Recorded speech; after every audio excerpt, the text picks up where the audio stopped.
It's a brand new day. Moi, je pense que où est-ce que tu vas avoir le plus de gains, c'est si tu varies ces types de contractions-là, les grips différentes aussi, l'angle à lequel tu travailles tes avant-bras. Ouais. Donc, de garder, oui, du lift du sol, c'est excellent. Mais je le diversifierais aussi de cette façon-là. Pour avoir l'objectif aussi, c'est pas juste de devenir très, très, très fort en half crimp et en pocket, mais c'est tu vas gripper un bloc, tu vas avoir des slopes, tu vas avoir des pinch, tu vas avoir des half crimp, tu vas avoir des full crimp, tu vas avoir des jogs. Je veux dire, tu vas avoir un développement complet. Bienvenue à tous sur cet bel épisode. Donc, ce qui va suivre est un épisode avec un invité qu'on a déjà eu dans la saison 1 de La Voix des grimpeurs. Donc, Félix Bam. Donc, aujourd'hui, c'est un épisode qu'on a tourné, ça doit faire de cela à peu près 2 mois. Donc, éventuellement, on va faire aussi un épisode follow-up de cet épisode. Mais aujourd'hui, en fait, on rentre en profondeur à travers mon plan d'entraînement personnel que j'ai avec Félix Bam. Donc, pour les gens qui veulent en connaître davantage sur ce qui est l'entraînement en escalade, vous allez vraiment pouvoir analyser mes chiffres à moi. Donc, je me mets à cœur ouvert sur la table par rapport à toutes les statistiques que j'ai, à mes objectifs aussi par rapport à l'escalade, par rapport à mes forces, par rapport à mes faiblesses aussi. Puis ça va vous permettre vraiment peut-être même d'en apprendre davantage sur vos forces, vos faiblesses aussi à travers cet épisode-là. Donc on va parler beaucoup de data, de données, parce que j'ai déjà sorti en fait mes chiffres par rapport à plusieurs tests que j'ai faits avec Félix. Puis après ça, on va commencer à pouvoir justement fixer certains objectifs par rapport à ça, puis vous faire un follow-up épisode dans les prochaines semaines suivant cet épisode-là. Donc, pour les gens qui veulent être nerdy, qui veulent faire aller leur cerveau dans cet épisode par rapport à l'entraînement en escalade, puis qui veulent en apprendre davantage sur ce que moi je fais, puis sur ce qu'on va faire, écoutez, je pense que cet épisode est pour vous. Donc, on se retrouve de l'autre côté. Bonne écoute. Bonjour à tous et à toutes. Donc, l'épisode qui suit va être présenté par notre sponsor officiel, la boutique en ligne Délire Escalade. Donc, c'est vraiment pas une cachette pour tout le monde, mais ça fait déjà plus de 5 années, dans le fond, que je fais de l'escalade au gym Délire Escalade. Puis, pour ceux qui ne le savent pas, en fait, Délire Escalade, c'est pas juste un gym à Québec. En fait, c'est une boutique en ligne qui est, selon moi, une des plus grandes boutiques en ligne partout au Canada de stock d'escalade. Donc, que ce soit pour du bloc, du trad, du lead, de la glace, name it. En fait, ils ont tout ce que vous avez besoin pour tout ce qui est votre gear d'escalade. Donc, ils m'ont donné la chance de pouvoir vous donner justement un code promo que toutes les personnes, dans le fond, qui écoutent le show vont avoir droit au prix de quelqu'un qui est membre normalement chez Délire, donc un 10% de rabais sur tout le gear qui est en ligne. Donc, on fait la livraison, que ce soit dans la province, au Canada, puis même à l'international pour certains produits. Donc, le lien pour pouvoir commander n'importe quelle pièce ou équipement d'escalade va être le suivant.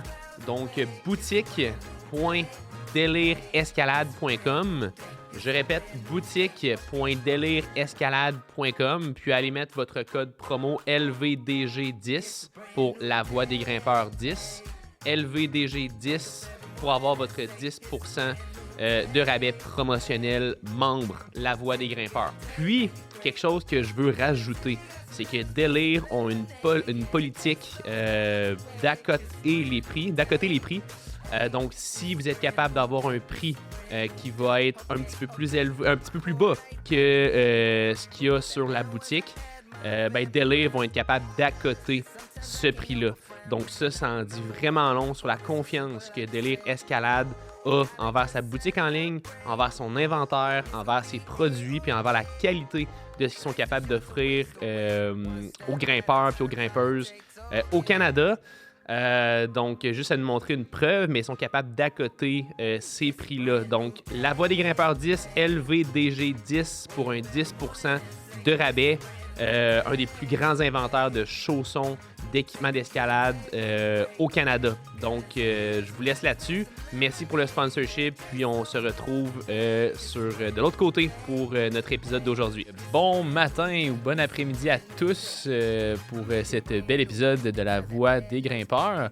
Donc, comme je l'ai dit tout le temps à chaque début d'épisode, le but du podcast, c'est vraiment de rassembler la communauté de grimpe un petit peu partout à travers la province du Québec et peut-être même éventuellement dans d'autres endroits où c'est que le marché est francophone. Donc, de rassembler la communauté de grimpe, d'éduquer le plus de personnes possible aussi par rapport à des sujets un petit peu plus précis par rapport à l'escalade. Puis aussi, éventuellement, d'inspirer les gens à travers des histoires que vous avez peut-être entendu déjà de proche ou de loin.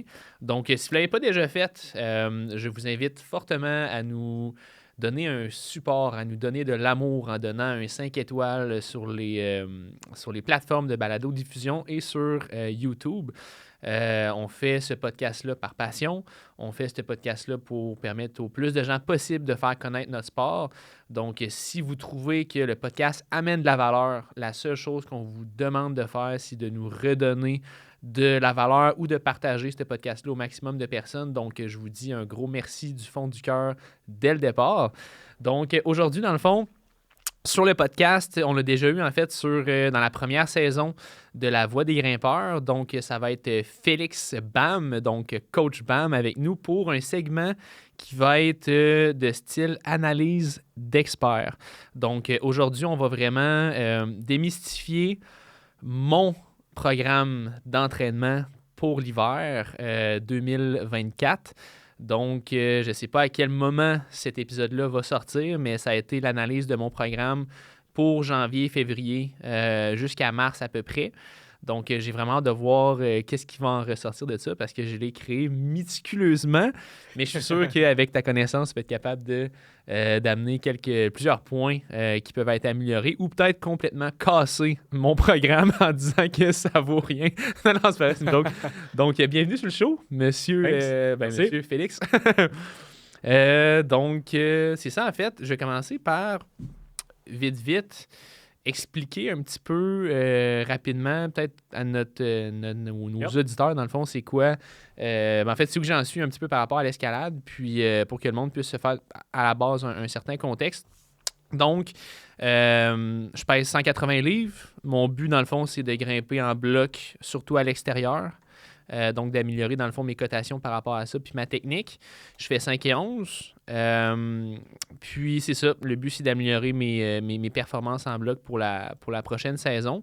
Niveau alimentation, habitude de vie, c'est sûr que je me considère quand même comme méticuleux par rapport à ça. Je m'y connais quand même aussi en nutrition. Ma blonde dirait que je suis un freak par rapport à ça. Mais niveau protéines, je vise 1 gramme de protéines par livre de body weight.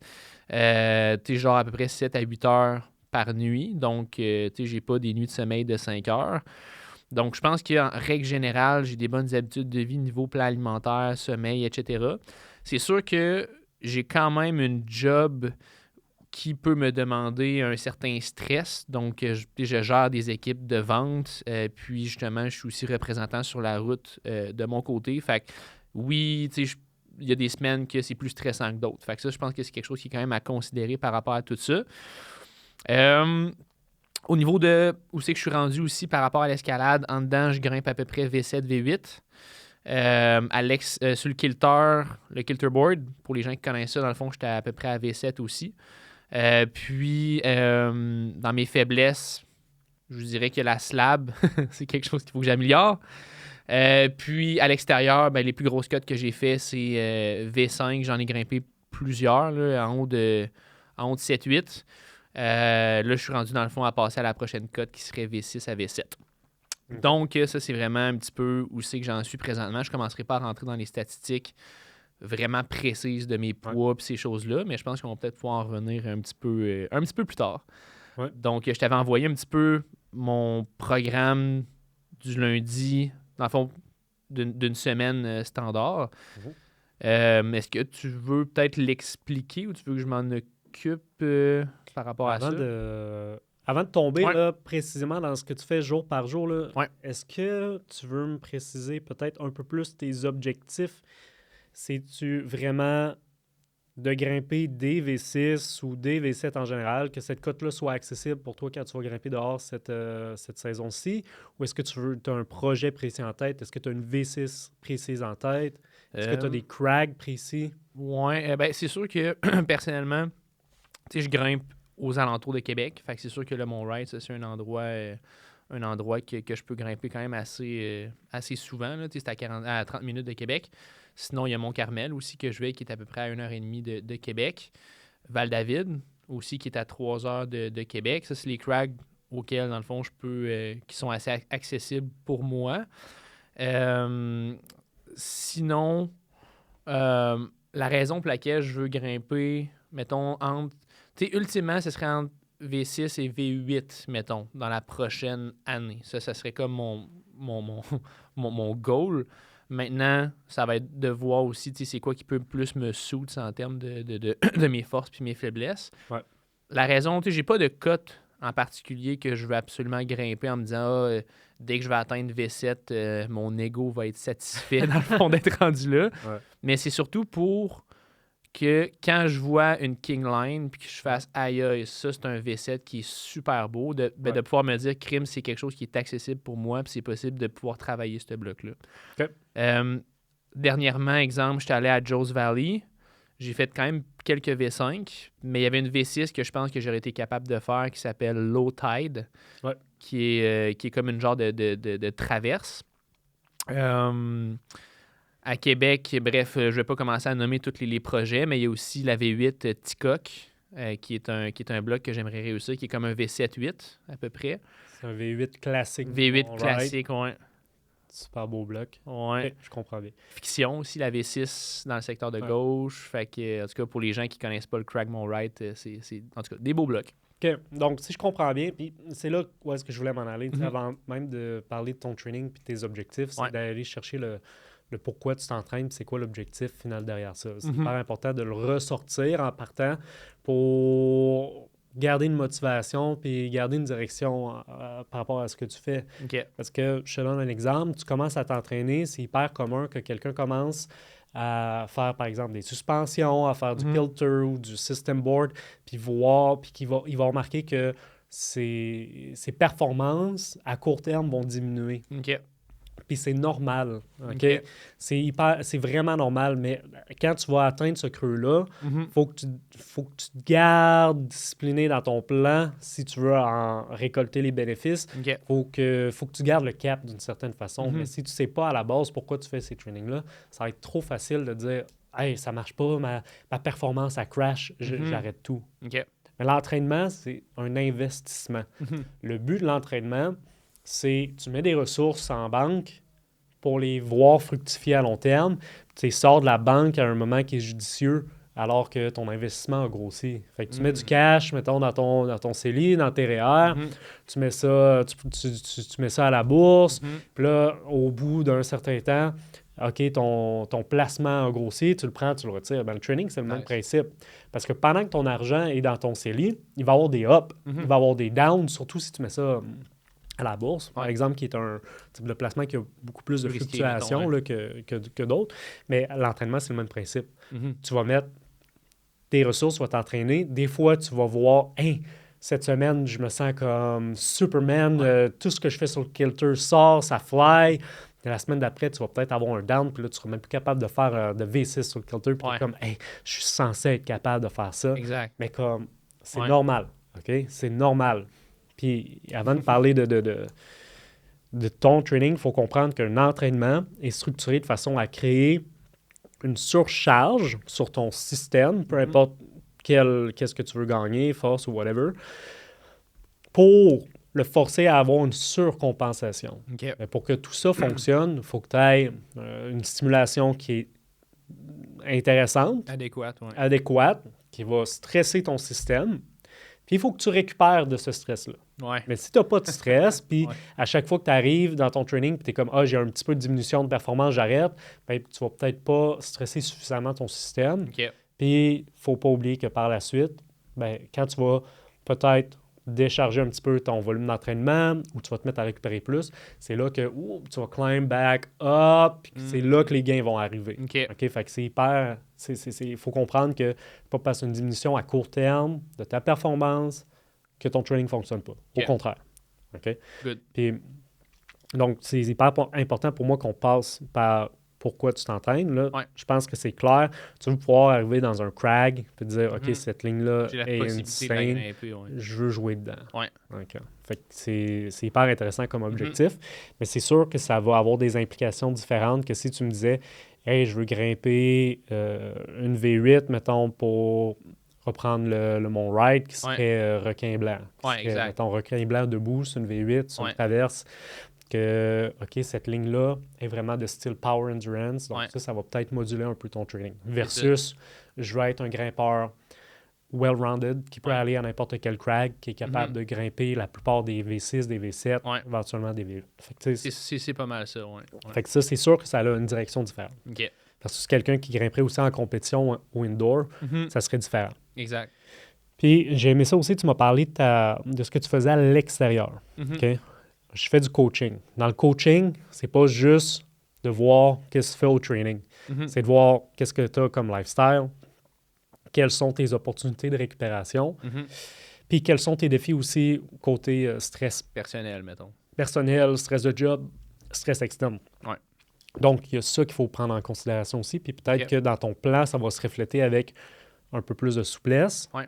Ou si tu le sais que, je sais pas, peut-être dans ta job de vente, tu as un mois de l'année que c'est comme, je pense que tu as des systèmes de chauffage et climatisation. Fait que peut-être que tu as un rush juste avant l'été parce que juillet-août, mettons, parce que tout le monde commence à avoir chaud chez eux ou dans leur bloc ou whatever. Ils sont comme, OK, là, faut climatiser. Quand il commence à faire chaud, mettons, c'est à partir de juillet. Mettons, en fait, mettons, le gros rush va commencer quand il fait chaud. Parce que le monde, il se prévoit pas tant. Non. Tout le monde sont juste en réaction. Exact, ils réagissent. Réaction, action. Ils prennent le téléphone. Puis donc ça va peut-être se refléter sur ton plan. Si tu me dis que juillet ou période plus rushante, ben ça, tu le contrôles peut-être pas. Dans le sens, c'est ta job. Tu le subis. C'est ça. Ton training, c'est une forme de stress aussi. C'est normal, tu en as besoin pour avoir une adaptation, mais ton corps va quand même réagir à la somme totale des stress que tu vas vivre. Puis ce qui va te permettre de récupérer après ça, c'est ton alimentation, ton sommeil, ton lifestyle qui va venir balancer ça. Okay? Si tu as plus de stress dans la période qu'on vient de parler, ben, nous, dans le training, on peut moduler le training puis dire, OK, cette période-là de l'année, au lieu de t'entraîner 4 fois semaine, tu t'entraînes 2 fois semaine. Comme ça, ton stress overall est mieux balancé, puis tu risques de mieux progresser versus si tu sticks à ton plan, puis tu es tête dure, puis tu te dis, OK, je fais le même training que d'habitude, peut-être que là, tu vas avoir plus de difficultés puis moins de résultats. Donc, avant de parler de la semaine d'entraînement, il faut voir le big picture, il faut placer tout ça. Là, en ce moment, ton training plan, là, une des grosses questions que j'avais quand tu me l'as envoyé, c'est, tu m'as envoyé une semaine seulement. Dans un plan d'entraînement, moi, je pense que c'est hyper important d'avoir une vision plus large, OK? Peut-être annuelle ou plus courte. Annuelle étant la planification la plus longue à laquelle tu pourrais aller. Là, ta planification, de ce que j'en comprends, elle va jusqu'à la saison prochaine. Exact. Jusqu'à l'automne. En fait, jusqu'à ce que ce soit possible de grimper dehors. OK, jusqu'au printemps. Donc, tu as un plan jusqu'au printemps, mais moi, je ne sais pas c'est quoi qui s'en vient après. J'ai juste un snapshot de, mettons, 7 semaines d'entraînement. Je ne sais pas qu'est-ce qui a été fait avant non plus. Fait que je ne sais pas comment cette semaine-là se place dans ta stratégie globale.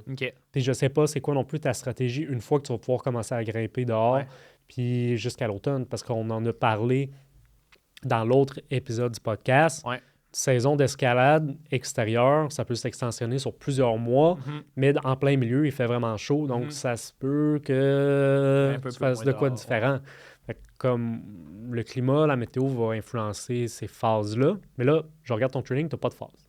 Fait que, moi, je veux savoir, avant tout, avant de passer à ta semaine, c'est quoi ta stratégie? OK? C'est quoi ta stratégie? Qu'est-ce que tu veux travailler, puis comment est-ce que tu comptes progresser ta semaine d'entraînement? Tu sais, je veux voir le big picture avant qu'on se zoom in. OK. Fait Fait que, mettons, quand tu dis le big picture, ce serait sur exemple les prochains mois. Où est-ce que tu t'en vas avec ça? Là? Donc, ben, moi, dans le fond, le plan que j'avais pensé, c'était. En fait, moi, je fais tout le temps, mettons, du 3 semaines, mettons, on, une semaine off. Ben, c'est off, mettons, à 50% de ce qu'on a mis, dans le fond, dans le training. Le but, c'est de faire ça pour janvier, février, mars. Fait que 3 in, 1 out, 3 in, 1 out, 3 in, 1 out. Puis après ça, dans le fond, au mois de mars, ben, je voulais maintenir, mais je savais pas trop, tu sais, je sais pas comment. Comme maintenir les gains que je vais avoir faits pendant janvier, février, mars pour, mettons, le mois d'avril, mai, que ça serait plus, mettons, un mode plus performance à aller à l'extérieur. Fait qu'à partir d'avril, c'est là que ton... Ben, si la température le permet, dans le fond. OK. Donc, tu comptais garder le même plan durant ouais. les 3 prochains mois. Ouais. Et est-ce que tu avais un système de progression par rapport à, OK, le classique qu'on va entendre, que je ne suis pas nécessairement un fan, mais un bloc de force suivi d'un bloc de puissance, suivi d'un bloc de power endurance. Est-ce que tu avais pensé à ça ou c'était pas vraiment dans ta... C'est sûr que, mettons, les aspects que je voulais améliorer, si on veut, là, ça serait vraiment l'explosif, si on veut, le power. Je pense que ça serait on pourrait classer ça là-dedans. Sinon, ben, c'est sûr que la force de doigt, c'était quelque chose que je voulais améliorer. C'était principalement ça. Ouais, parce que je me disais que pour l'escalade extérieure, c'était vraiment ça qui était, en tout cas, qui était quand même assez demandant. C'est pour ça que probablement que tu as vu dans mon training qu'il y a beaucoup de kilters, parce que c'est quelque chose qui se translate quand même bien à l'extérieur. Fait que beaucoup de pull-up que je fais, mettons, au moins 2 fois par semaine, des trainings de pull-up, 2 trainings avec des edges pour les doigts, puis du kilter. OK. Puis c'est ça. OK. Fait que donc, dans ton semaine d'entraînement, tu veux target le power en bloc, le system board, force de pull-up, force de doigt avec le technique de arm lift qui est popularisé par Yves Gravel, donc de prendre un poids du sol puis de le monter pour stresser ta force de doigt. C'est ça. Avant, il y a un an, je faisais du hangboard. On dirait que j'ai comme stagné. C'est comme si mes poids, après un certain temps, après du hangboard, j'avais comme de la misère à comme progresser. Puis on dirait que le fait de faire du arm lifting, dans le fond, de lever un poids du sol, on dirait que j'étais comme plus quantifiable avec les... Mettons, c'est comme une main que tu lèves un poids. Je trouvais ça plus... que ça ressemblait plus à, mettons, faire du bench ou faire du squat ou pousser un poids, tu sais. Oui, puis aussi, tu peux utiliser des reps. C'est ça, des reps au lieu de du temps. C'est ça. OK, donc au lieu de faire, mettons, une suspension de force max de 7 à 15 secondes, tu fais un nombre de répétitions que, avec ton background de foot et de lift, tu te dis, OK, ça, c'est un rep range qui travaille à peu près la force. C'est pareil, c'est ça, sauf que pour les doigts. OK. On a checké ça. On a fait que tes 2 major buckets, c'est power puis ton finger strain. On va... Pour l'instant, je veux juste regarder ce que tu fais puis bien le comprendre, l'analyser. On va revenir à ces buckets-là. Moi, je pense qu'il y en a peut-être d'autres que tu voudrais aller toucher qui va supporter ta performance en graine. On va continuer de zoom in sur ton training avant. Donc là, moi, ce que j'ai en note, tu as une planification sur 7 jours, une semaine, que tu gardes 3 semaines. Après ça, tu vas deload une semaine puis tu vas reprendre la même planification. Après, Je l'ai séparé en jours. Okay? Ton jour 1, je sais que c'est mardi sur ta feuille, mais je veux dire, ça va... Ça peut varier. Là. Mettons qu'on va mettre ça le lundi, juste parce que de façon internationale, pour tous les coachs, la semaine commence le lundi. Jour 1, c'est lundi. Oh, peu importe. Là, ici, on commence avec ta première journée de la semaine. Lundi, mettons, c'est jour 1. Et puis dimanche, jour 7, t'es off. Très off au lieu de... c'est ton jour de repos. C'est comme 2 invariables internationales pour le coaching. Dimanche, c'est off, puis lundi, c'est on. OK, parfait. Très chill. Fait qu'on va commencer de même. Moi, ça va m'aider à l'analyser aussi. Première journée, je vais juste lire un peu ce que tu m'as écrit. Ton jour 1, ton lundi, tu ferais du arm lift, force de doigt avec un edge de 20 mm. Pull-up, limit bouldering sur le kilter. Exact. OK? On passe la semaine au complet. On va y aller jour par jour après. Jour 2, de ce que j'ai compris, c'est vraiment ce qu'on appelle le conditionnement dans la culture c'est populaire Parce que, des mettons, le mardi, ça, grimpeurs. en Là. tant que tel, Donc, ouais. conditionnement, pour moi, c'est le lift, là, donc Mhm. c'est la musculation. Squat, deadlift, bench, Ouais. ce que tu m'as marqué. Exact. Peut-être un peu de slab avec un astérix. Si j'ai le temps. Si tu as le temps, Avec un gros méga astérisque. envie de le faire. Exact, ouais, c'est ça. Jour 3, tu aurais juste du kilter. Ouais. Ça serait juste du kilter, exact, ouais. Jour 4, une journée qui ressemble un petit peu à la jour 1. Tu commences avec ta force de doigt. Le edge, ouais. 20 mm ton edge est de 20 mm. Arm lift, tu fais ta force de doigt en levant Ouais. des poids du sol. Pull-up, Ouais. encore, comme le jour 1. Donc, ça, date, c'est identique. Ouais.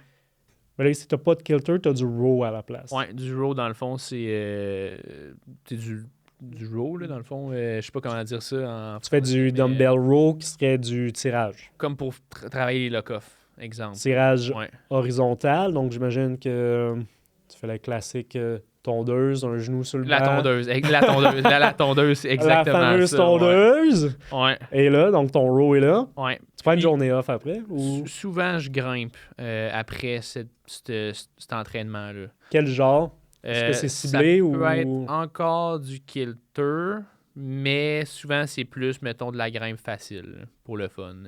Ok, ah, C'est social, mettons, plus. Parce que la veille, tu sais, j'ai fait probablement du kilter. Fait que si je fais du kilter 2 jours en ligne, tu sais, ça peut être raide, là, dans le ouais, fond, sur les absolument. deux. Fait que plus, c'est soit off, soit grimpe facile, mettons. Ou des fois de la voix. Mais c'est ça. Jour 5, fait que là, Ouais. on est rendu vendredi. Ouais. Tu serais off. Ouais. Là, on check ça. Tu as quand même fait 4 jours de training Ouais. de suite avant ton jour off le vendredi. Ouais. Puis possiblement de la grimpe 4 jours de suite. Ouais. Possiblement. De la Rarement. grimpe, Puis du kilter 2 fois. ouais. Une, Parce que si tu... 2. Lundi, tu aurais du kilter. Ouais. Mardi, tu aurais peut-être de la slab. Ouais. Mercredi, tu aurais du kilter. Ouais. Jeudi, tu aurais une grimpe Ouais. sociale, peut-être dans le gym. Puis Ouais. Je te dirais que ça. jeudi, c'est rare que je vais grimper. Ouais. Mhm. C'est rare que je vais grimper, mais peut-être un petit peu. Ok. Ouais. Puis là, tu as ton jour off. Ouais. Samedi, là, c'est ta journée plus sociale, là, ce que j'ai compris. Samedi, ça c'est c'est le avant la kilter journée ou social? off, c'est kilter. Ça, c'est kilter. OK, ça, Pas c'est rien. ta ça, grosse, c'est grosse journée de session kilter. de kilter. Ouais. OK. Parce Juste que j'ai une kilter. journée off avant, dans le fond. Ouais. OK, fait que t'en profites, tu dis t'es fresh, let's Ouais. go. Puis j'ai une autre journée off le lendemain. Puis une journée off le dimanche. Ouais. OK. Donc là, ton but, c'est force, puissance. Jour 1. OK, on va le séparer en 3. OK. C'est comme ça que je le sépare aussi dans mon coaching et quand je coach un grimpeur. OK. 1, tu as tout ce qui est par rapport à tes doigts, Mhm. isolé, fait que force de doigt, ou ça pourrait être des repeaters, puissance, endurance de doigt. Ouais. Tu as ton conditionnement, donc si tu aurais tout ce qui est pull-up, squat, deadlift, bench, tout ce qui est plus musculaire. OK. Donc ça, c'est mes deux premières catégories. Ta troisième, c'est ta grimpe. Ou est-ce que c'est ton kilter? Ouais. Ou est-ce que je le catégorise aussi en entraînement parce que ça peut être structuré et progressé pour amener certaines progressions OK. qui vont être de nature vraiment différente de ton conditionnement, mais peut-être OK. que ça va t'amener à, par exemple, devenir un meilleur grimpeur de slab ou à être meilleur pour flash, pour donner des flash go, des OK. onside, peut-être plus tactique si on veut, ou technique. OK. Fait que tactique, technique, tu grimpes pour t'entraîner. OK. C'est là que je le mettrais. OK. D'accord? Dans le, Au lieu de max bouldering, dans le fond. Max Bouldering serait une des méthodes qui rentrerait dans cette catégorie-là. OK. Mais ça OK. pourrait être Max Lead Climbing, OK. par exemple. Ou ça pourrait être, OK, tu vas faire du bloc, mais tu as des contraintes. Donc, OK. je te donne un exemple. Puis, je vais jamais aller très précis. Je vais jamais aller si précis techniquement Mhm. ou tactiquement. C'est plus, je vais te donner des contraintes qui vont amener, je l'espère, une modification dans tes stratégies de grimpe, que ce OK. soit technique ou tactique. OK. OK? Là, c'était très abstrait, ce Ouais. que j'ai dit. Je te donne un exemple. OK? Je te dis, tu grimpes un bloc qui est dans ton range de projet. Mhm. Fait que, mettons, sur le kilter, c'est V5 à V7, mettons. V5 à V7. OK. tu as maximum 3 essais pour le faire. OK. Tu as maximum 10 minutes pour le faire. OK. Et tu peux juste partir ground up. Fait que tu peux pas isoler des parties. OK. Fait que là, ça, inconsciemment, tu vas prendre des étapes que moi, je trouve intéressantes. Consciemment, tu vas te dire, OK, il faut que je gère mon temps, il faut que je gère mon repos, il faut que je gère ma tactique aussi parce que je suis obligé de le faire ground up. OK. Seulement 3 essais aussi. Fait que si tu as un bloc, que tu arrives, tu le fais 2 fois, tu tombes les 2 fois, tu arrives à ta 3e fois, là ton focus il va être différent, l'enjeu va être différent, il faut que tu y penses, il faut que tu penses à tes moves, tu penses à plein d'affaires. OK. Et à un moment donné, peut-être que tu vas te rendre compte que, hey, peut-être que je n'étais pas tant conscient de mon processus que ça. OK. Fait que donc, ça va t'amener des trucs que moi, en tant que coach, je trouve intéressants. OK. OK? Puis ça, c'est juste un exemple OK. de comment modifier un petit peu ou structurer ton OK. ta grimpe pour amener J'aime ça, c'est bon. une progression autre qui Ouais. serait j'ai pris de la force, j'ai pris de l'endurance. Mhm. OK, puis il y a un paquet d'autres exemples, puis on peut le faire d'un million de façons avec OK. des objectifs précis, mais plus sur des sphères, OK. comme je viens de dire, différentes. Donc, si je comprends bien, là, dans le fond, ce qu'on aurait fait le mardi, qui était le squat, deadlift, bench, on l'amène en même temps que le lundi, qui était le edge, pull-up, puis kilter. Pas nécessairement. Dans le fond, je structure l'entraînement avec 3 grandes catégories. OK. Doigt Ouais. et grip. Ouais. C'est vraiment précis à l'escalade. C'est vraiment comme... Ouais. C'est vrai, c'est la qualité la plus importante pour tes grimpeurs. C'est Mhm. ta force, ton endurance De doigt. de doigt ou qui est réellement d'avant-bras, en fait. Là.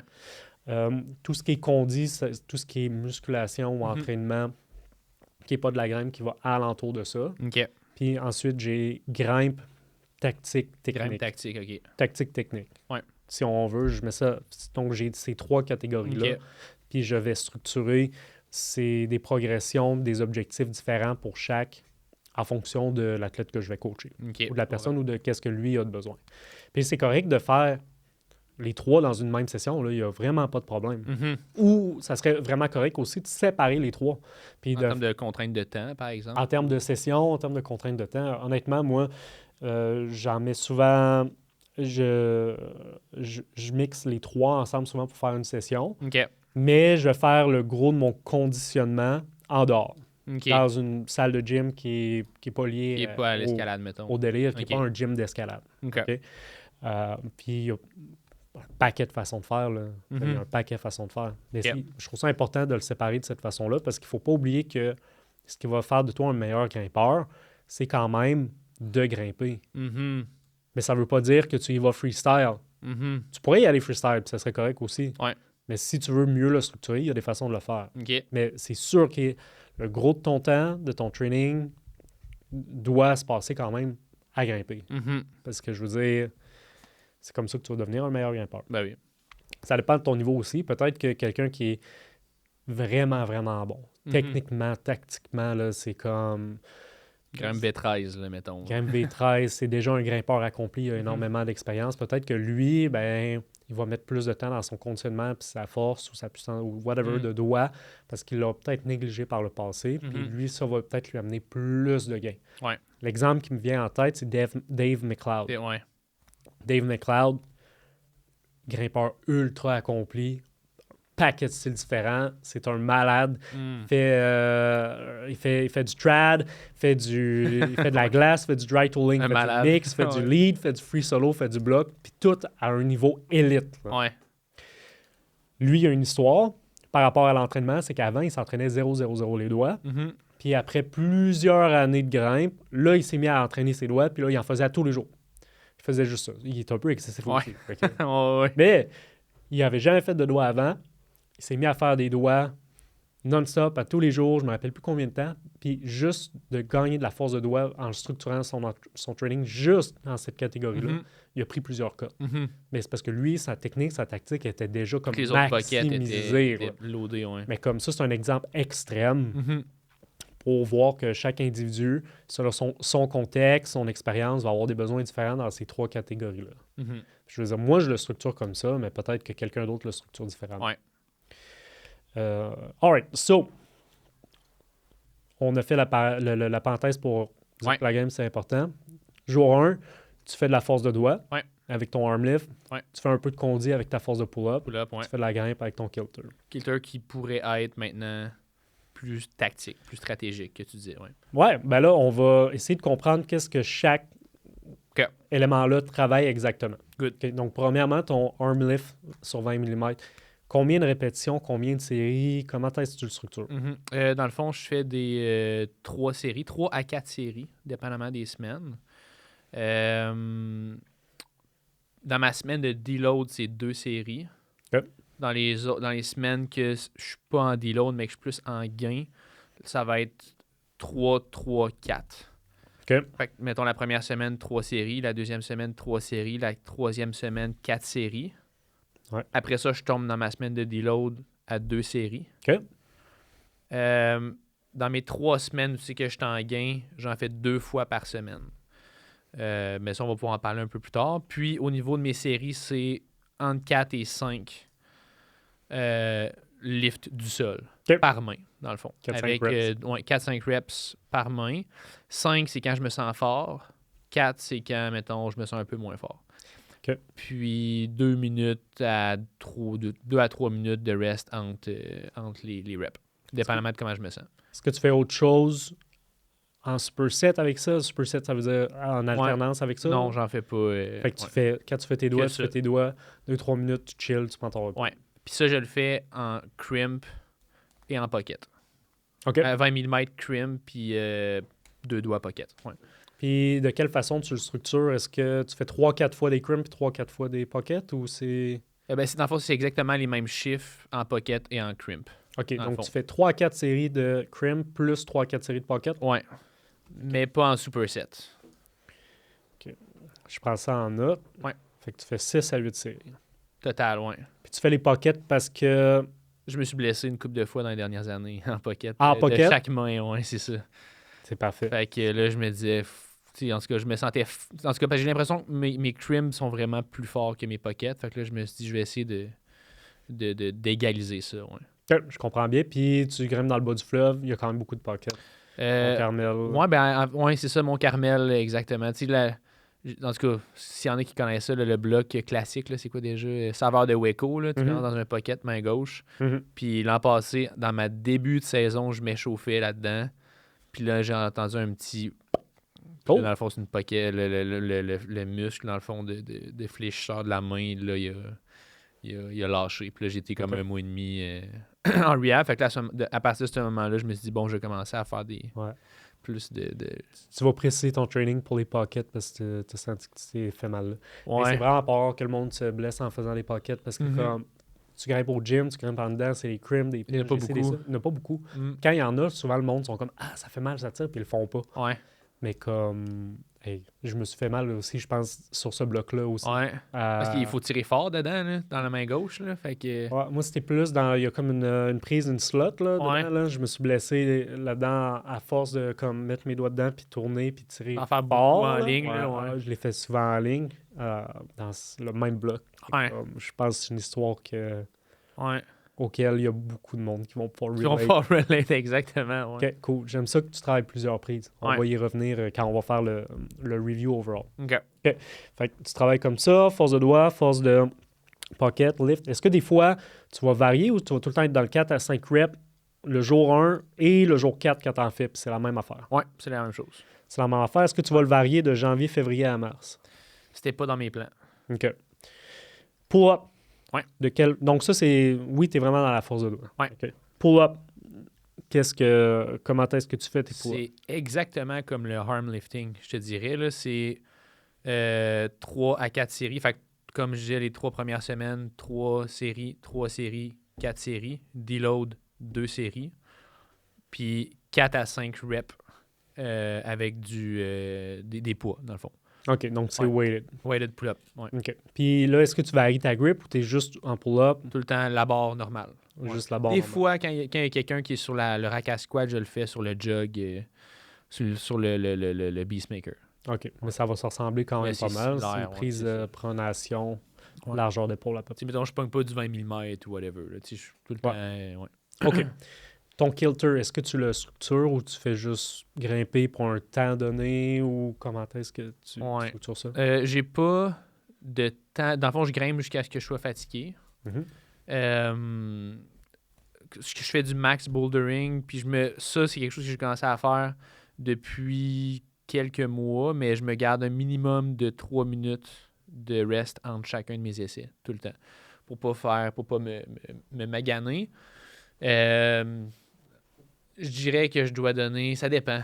Il y a pas, je me donne pas, mettons, maximum 5 essais par bloc. Ça dépend vraiment. Tu y vas au feeling. J'y vais au feeling. Je commence, mettons, en V1, V2, V3, V4, V5. Puis là, mettons, dès que j'ai grimpé une V5, ben là, j'enchaîne dans un projet V6 ou un projet V7. OK.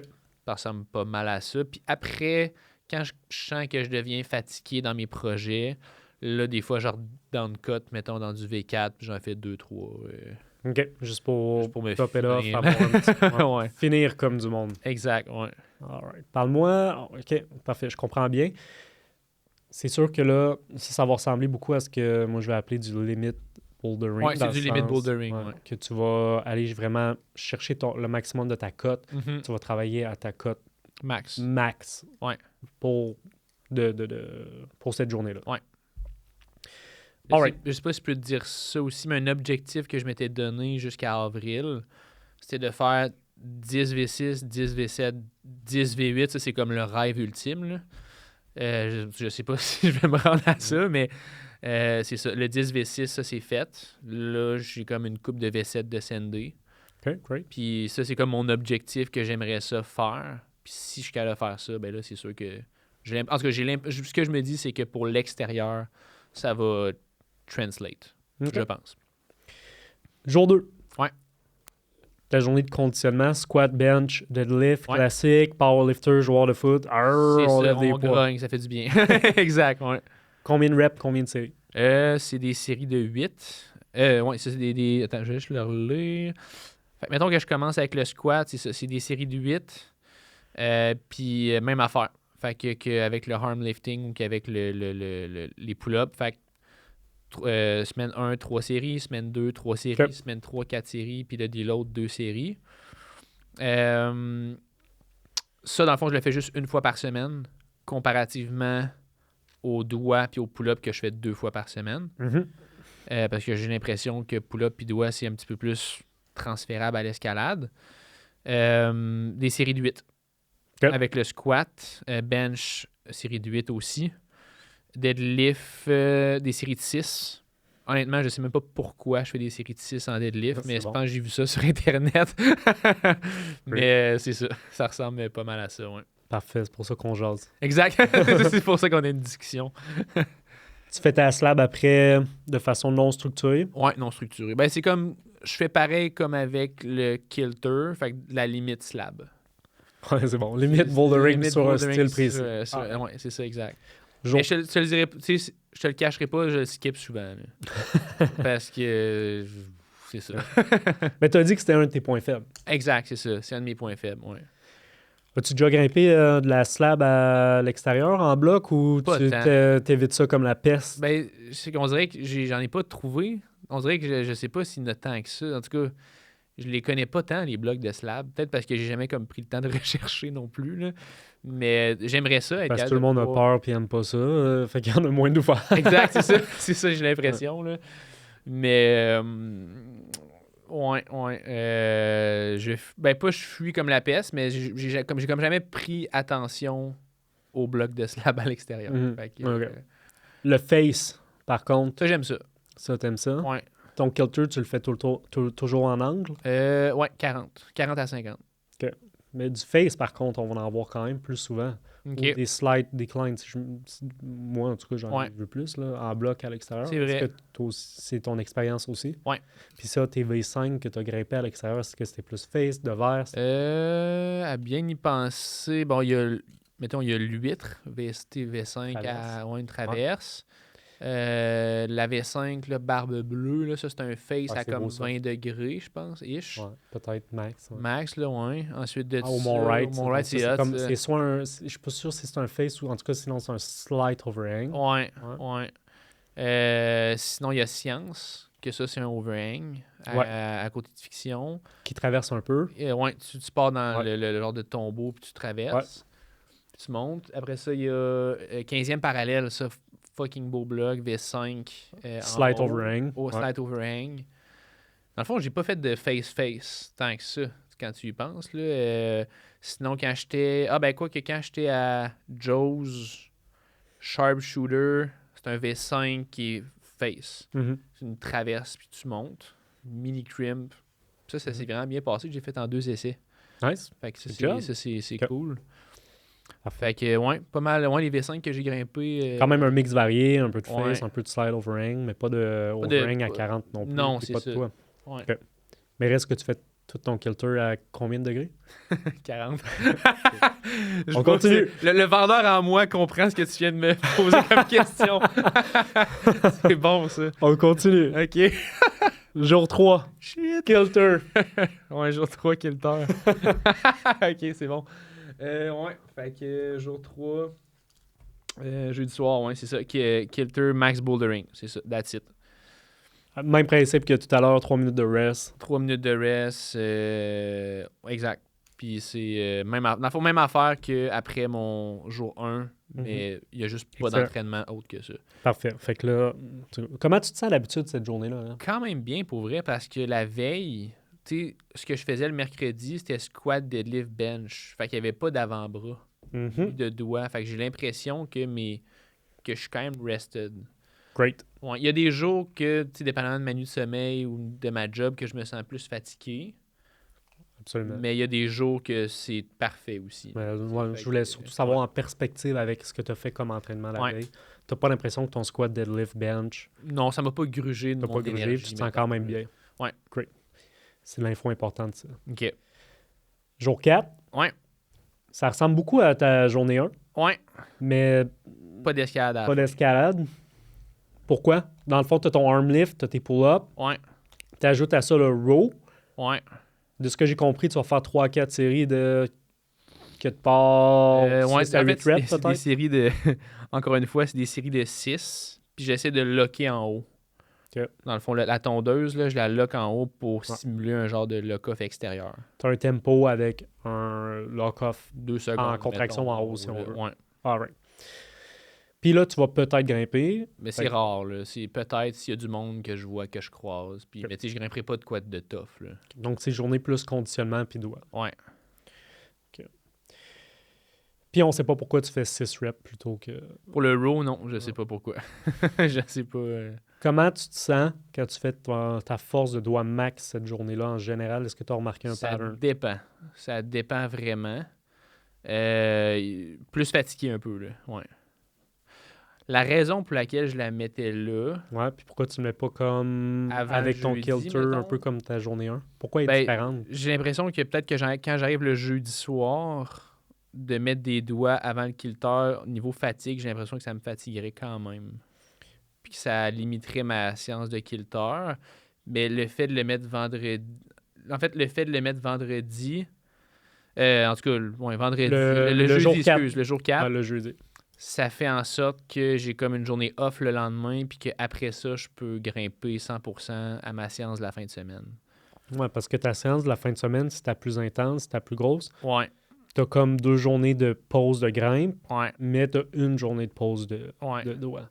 Puis pourquoi est-ce que tu n'as pas mis t'as pas refait, mettons, la même séance que le jour 1, le lundi? Pourquoi tu l'as séparé comme Bonne ça? question. OK. Bonne question. Je sais pas, j'ai peut-être l'impression que le jeudi soir, j'arrive un petit peu plus... Ça peut arriver que j'arrive un petit peu plus fatigué. Ouais. Fait que ça peut faire en sorte que... OK. Que j'ai l'impression que le training de doigts serait comme de trop. OK. C'est- Quand tu dis jeudi soir, sinon ta journée ouais, 3, ma journée 3, ouais. ton jour Ouais. 3 de kilter. Ouais, jour Tu es 3 plus kilter, ouais. fatigué cette journée-là, mais tu te sens assez fresh pour faire du kilter, mais tu as l'impression que si tu rajoutais des doigts en plus, par contre, là, ça serait trop, fait que tu l'as split. Exact, c'est ça, ouais. OK. Mais le lundi, tu te sens bien quand tu fais les deux ensemble, Lundi, parce que j'ai eu la veille off. parce que tu as eu la veille off. Ouais.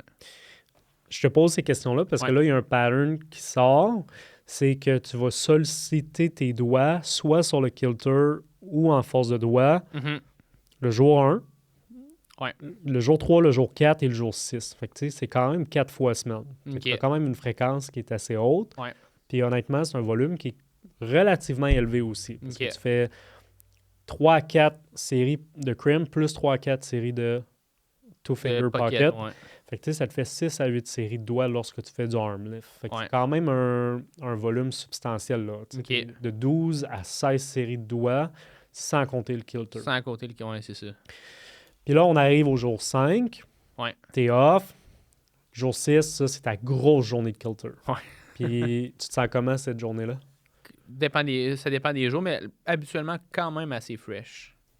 Est-ce que tu dirais que c'est la journée que tu te sens le plus fort dans ta semaine sur le kilter? Tu sais, t'as pas Non. de doigts Ça avant? serait l'autre, les doigts. Quand je fais les doigts avant, Mhm. dans le fond, le lundi, là, Ouais. jour 1, là, c'est là que je me sens le plus fort, même si je mets des doigts avant. OK, intéressant. Même Ouais. si ta journée du week-end, t'as une journée complètement off avant, Ouais. puis que t'as pas regrimpé 2 jours avant ça, tu Ouais. te sens quand même plus fresh le lundi quand Quand tu fais tes même. doigts avant. Ouais. OK, ça aussi, c'est intéressant. Ouais. Parce que dans l'autre épisode, on a parlé d'utiliser la force de doigt Ouais. comme échauffement pour faire ton bloc. Fait qu'il y a probablement un lien à faire OK. là. OK, Ouais. great. Yeah. OK, on commence par review tes objectifs. Ouais. OK? Dans le sens que tu veux travailler ton power, ta force de doigt. Mhm. Tu t'es sûrement dit, hey, je fais du bloc, je veux faire du bloc, je veux grimper fort en bloc. Qu'est-ce qui est le plus important pour le bloc? C'est les doigts puis le power. donc. Les doigts C'est puis le ça, power. exact, Fait que c'est tu t'es ça, dit à ouais. mon training, je vais faire des doigts puis du power. Ouais. Dans l'autre podcast, on en a parlé, mais tu as d'autres systèmes. Tu as d'autres systèmes physiologiques qui vont supporter ta force de doigt et ton power quand même, Mhm. qui seront peut-être du power endurance ou de l'endurance ou peut-être de l'hypertrophie ciblée pour tes avant-bras, qui OK. vont t'aider quand même à fill des buckets différents, mais qui vont supporter Mhm. ça pour t'aider à performer au max. Fait que, tu sais, OK. moi, la première chose, là, c'est au niveau de tes objectifs. Ouais. Je pense que j'irai quand même chercher d'autres buckets OK. pour mieux varier puis pour mieux supporter ces systèmes-là. Puis pour varier le stress aussi que tu as au niveau de tes doigts, ta force de doigt puis d'avant-bras. Mhm. Parce que si on totalise le volume, donc le nombre de séries totales que tu fais en force de doigt en puissance, tu es toujours à la même intensité, puis ton kilter va ressembler quand même à l'intensité que tu vas aller chercher sur ta force de doigt. OK. Fait que c'est comme si tu faisais force, etc., OK. etc., Ouais. etc. Quand même un gros volume, OK. c'est pas très diversifié. Tu stacks les stresseurs. OK. Comment vont tes doigts? Sont corrects pour vrai. Ils sont corrects pour le Ouais. vrai? Cool, Ouais. je suis content. Mais Ça là, aurait pu. ça aurait pu, peut-être que tu aurais pu commencer à sentir des affaires. Parce Tu sais, que... c'est sûr qu'il y a des fois, je me sens raqué 2 jours en ligne. C'est normal. Tu sais, mais Ça, pas, c'est normal. pas de genre, aïe, je suis blessé. Mhm. mettons, là. OK. Ouais. Mais ceci étant dit, ça peut fonctionner pareil. Mhm. Moi, je pense que c'est pas optimal, mais ce qui va rendre le training optimal, on en a parlé dans l'autre podcast, Mhm. c'est ton niveau d'adhérence, ton niveau de motivation, Ouais. puis l'affect que tu as par rapport à ton training. Si Mhm. tu aimes ce que tu fais, tu es capable de maintenir le schedule, tu te sens fresh à chaque jour, ça se peut très bien que tu aies des gains en force, Mhm. puis que tu aies des gains en puissance, puis que tu deviennes de plus en plus fort au kilter, parce que, Mhm. je veux dire, en entraînement, il y a le concept de la spécificité qui Ouais. est super important. C'est que si tu veux devenir bon à quelque chose, il faut que tu fasses ce quelque chose-là. Ouais. Dans ton training, tu as effectivement beaucoup de force, quand même de la puissance si on considère le kilter, Ouais. limit bouldering comme une forme d'entraînement de puissance Mhm.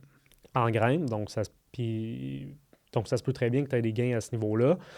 Idem pour ta force de pull-up, Les squat, pull-up, ouais. deadlift, bench. Je veux Mhm. dire, tu fais de la force, donc il y a des bonnes chances que tu prennes de la force. Est-ce que ça va être optimal pour ta performance en graines, puis selon ton objectif qui est de pouvoir arriver dehors puis pouvoir grimper une certaine cote, un certain range de cote de V6 à V8, mettons, Mhm. dans un style diversifié? Ouais. Je sais pas. OK. Je sais pas. Moi, j'ai mon idée. Je veux savoir, toi, après toutes nos discussions, qu'est-ce que tu en penses? Ben là, on dirait que moi, ce qui m'a comme tapé dans l'œil, c'est quand tu m'as dit, mettons, que je faisais du kilter à 40 degrés. Ouais. Alors que c'est vrai que la majorité des blocs que j'ai grimpés, c'était soit Mhm. comme un roof, là, que je Un sors d'un roof, roof, ouais.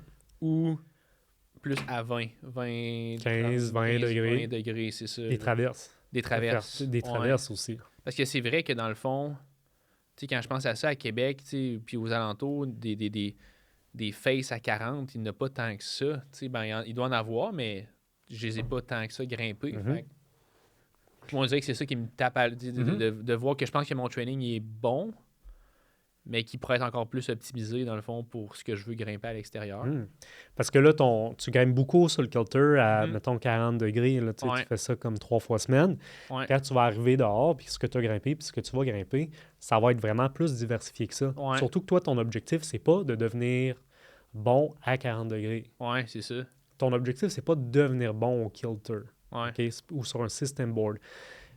Ton objectif en englobe un autre peut-être moins évident, puis il faut que tu deviennes un grimpeur well-rounded. Il faut que tu deviennes un grimpeur diversifié. Parce que la king line, des fois, tu vas arriver dans un crag, ça va être un overhang. Peut-être que ça va être une traverse. Peut-être que ça va être un face. Peut-être que ça va être un overhang qui sort en slab. La journée que tu vas arriver et que tu vas flasher une V6 qui sort après sur 3-4 moves de slab facile, mais que tu ne seras pas à l'aise de faire parce que tu n'as jamais fait de slab, tu vas te mordre les doigts. Tu vas t'en mordre les doigts. Ça va être triste. Mais ça peut arriver. Ça peut arriver, oui. Ça peut arriver, puis toi, ton objectif, c'est quand même d'être diversifié. Tu veux pouvoir grimper partout, j'imagine, partout dans le monde. Tu as parlé de Jones Valley. Tu veux faire des voyages, oui. Tu veux faire des voyages, puis avoir du fun dans ces voyages-là. Exact. Pouvoir grimper une cote qui est vraiment intéressante aussi. Pas juste faire des V1. Tu vas avoir accès à un paquet de cotes, mais le style va être diversifié. C'est ça. Donc, moi, je pense que déjà là, tu as remarqué quelque chose. Si tu veux que ton entraînement, là, on parle juste de la catégorie grimpe, te permettre de grimper diversifié, il va falloir que tu grimpes diversifié dans ton training. Ouais. Après ça, tu peux le structurer de différentes façons. OK? Puis, écoute, pour toi, peut-être que c'est juste de grimper des styles différents à différents moments dans ta semaine, puis de cibler des styles différents, puis de dire, OK, je vais toujours faire du limit bouldering, j'ai pas d'objectifs techniques, tactiques, autres.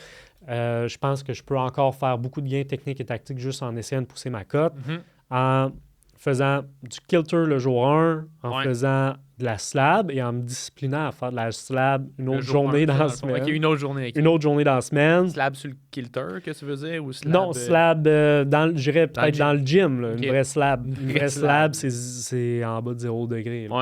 Puis, ou du face. Fait que tu pourrais mettre slab face ensemble.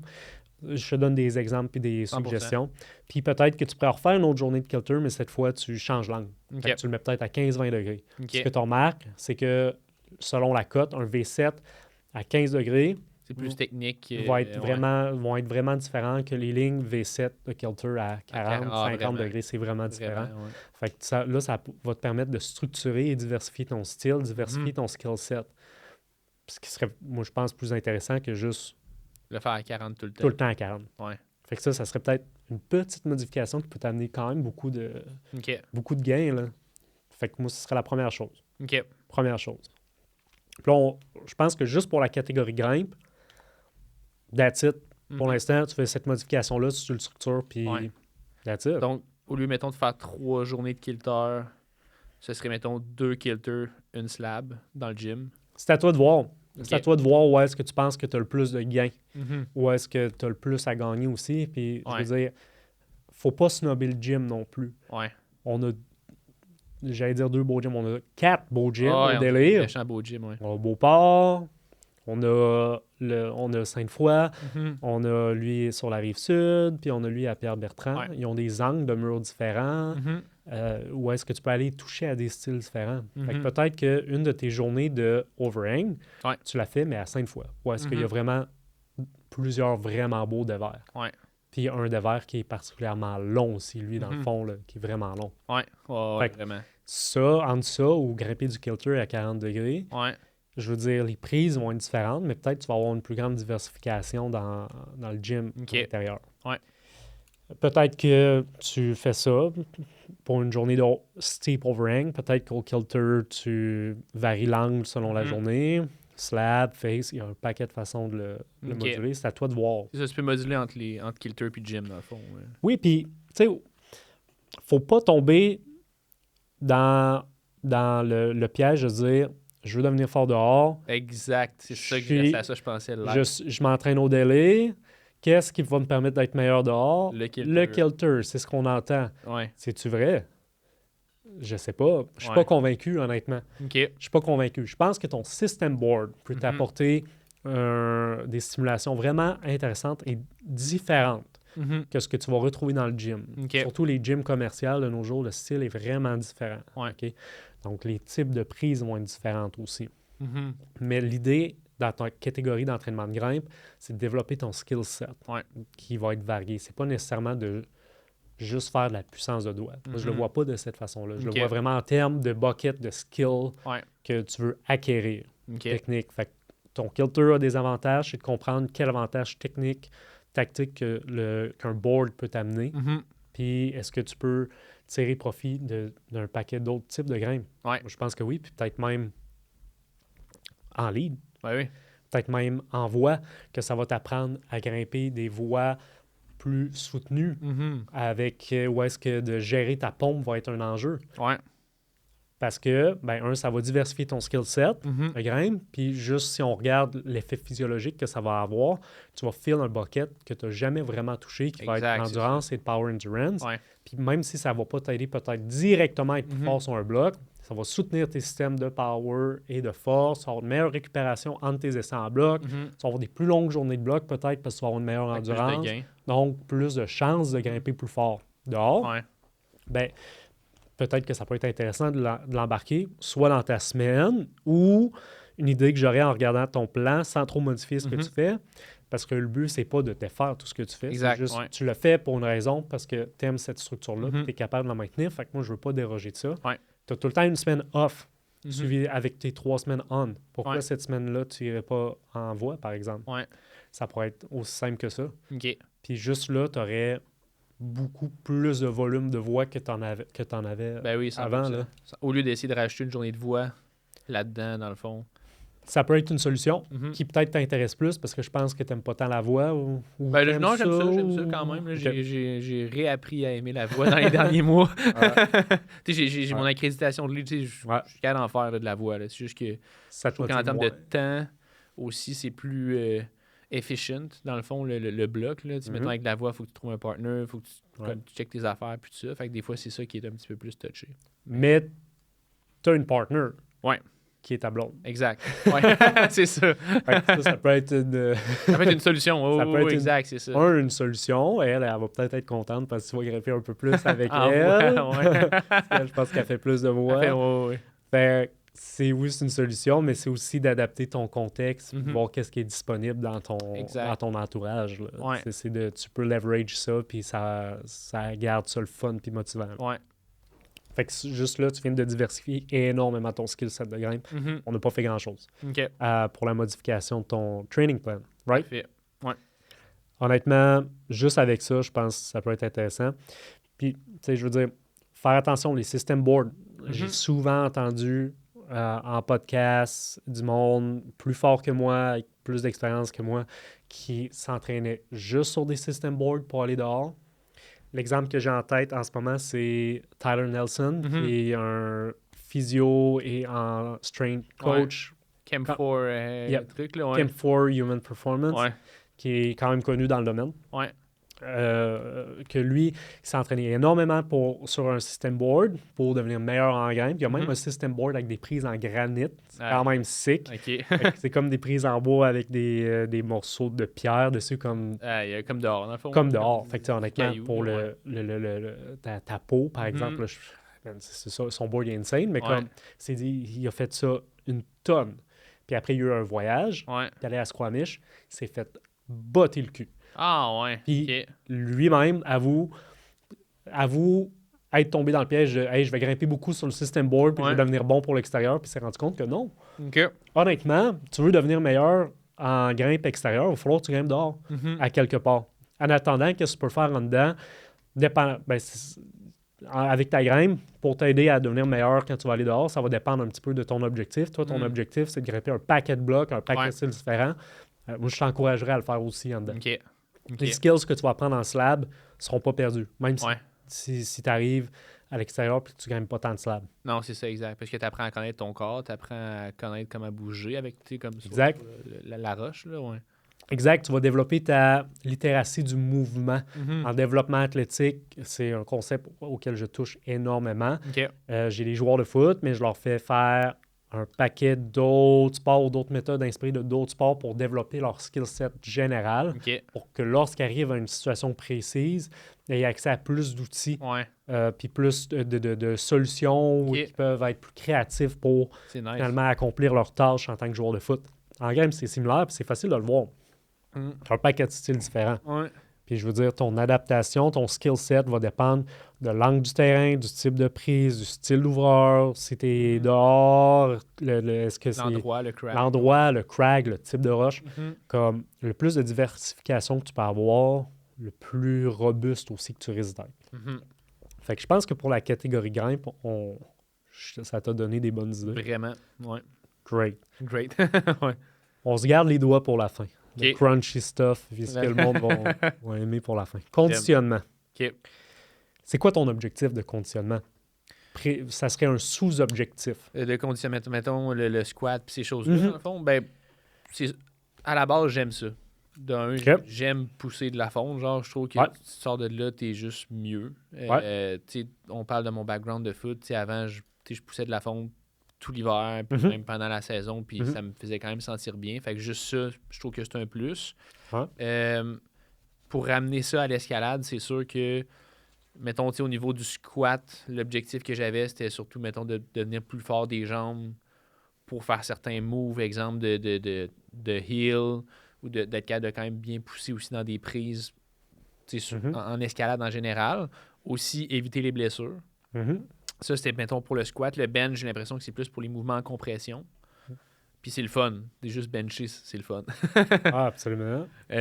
Puis deadlift, en fait, tout le monde dit que c'est bon pour l'escalade. Le Ouais. deadlift, je sais pas pour quelle raison, mais je sais que ça fait les glutes, tu sais, pour être... Mais tu sais, je me suis pas, mettons, attendu sur en tout cas, je me suis pas arrêté sur la question de façon précise du pourquoi, mais c'est comme les entraînements classiques que la majorité des gens font. Fait que je me suis dit, bon, ben, je vais au moins être un athlète diversifié avec ces objectifs-là. Ton pull-up puis ton row. Ouais. C'est quoi ton objectif? Parce que là, on parlait de squat, deadlift, bench, pull-up, Ouais. row. C'est quoi l'objectif? Le row, ben, c'est surtout pour avoir une meilleure force de lock-off Mhm. à l'extérieur. À l'extérieur, en grimpe en général. Puis pull-up, ben, c'est pour être plus explosif. C'est pour être capable de générer de l'explosivité pour aller chercher une prise qui est plus loin ou un move plus dead point. OK. Fait que ça, c'est surtout pour ça, ouais. OK, great. Je vais te dire ce que le conditionnement peut faire pour la game. OK. Et on va essayer de manager un petit peu tes objectifs par rapport à ça ou Ouais. peut-être même tes expectations par rapport à ça. Parce que je veux dire, c'est pas parce que tu deviens plus fort au squat que tu vas nécessairement être capable de faire des pistol squats sur le mur par la suite. Ouais. Je veux dire, même si tu te dis, les deux, C'est un mouvement similaire. un mouvement similaire, ils partagent un terme qui est squat, que c'est la même chose, Ouais.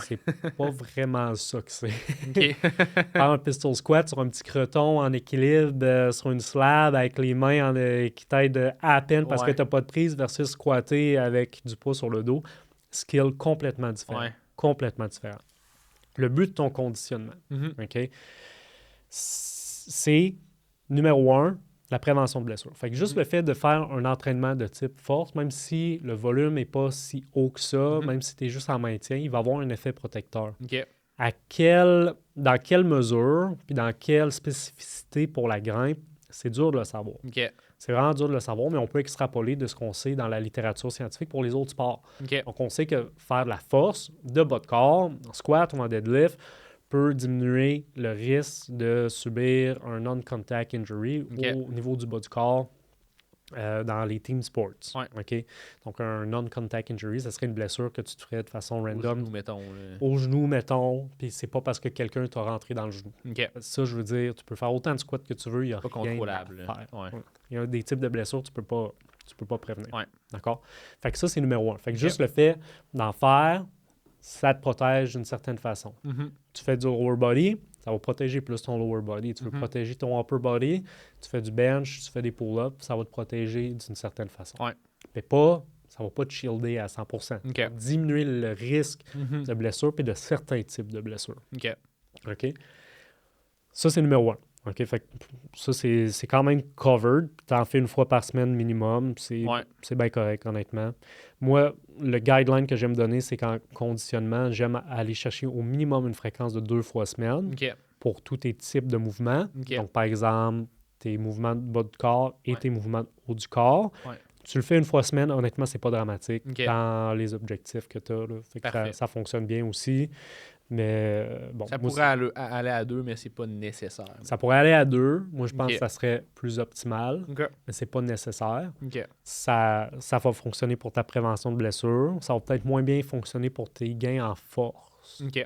Est-ce que tu as progressé énormément depuis que tu fais ce programme-là dans tes mouvements de squat, deadlift et Quand bench? même, ouais, Ouais. quand même. Right. Ouais, ben, j'ai l'impression que... En tout cas, je sais plus, je suis pas scientifique, là, mais j'ai l'impression que vu que j'ai un background, justement, que j'ai joué au football puis je me suis entraîné beaucoup, c'est comme si mon corps, la musculature d'il y a comme 7-8 ans, ça revient. Tu sais, ça revient OK. comme plus vite. Dans le temps, mettons, je pouvais squatter...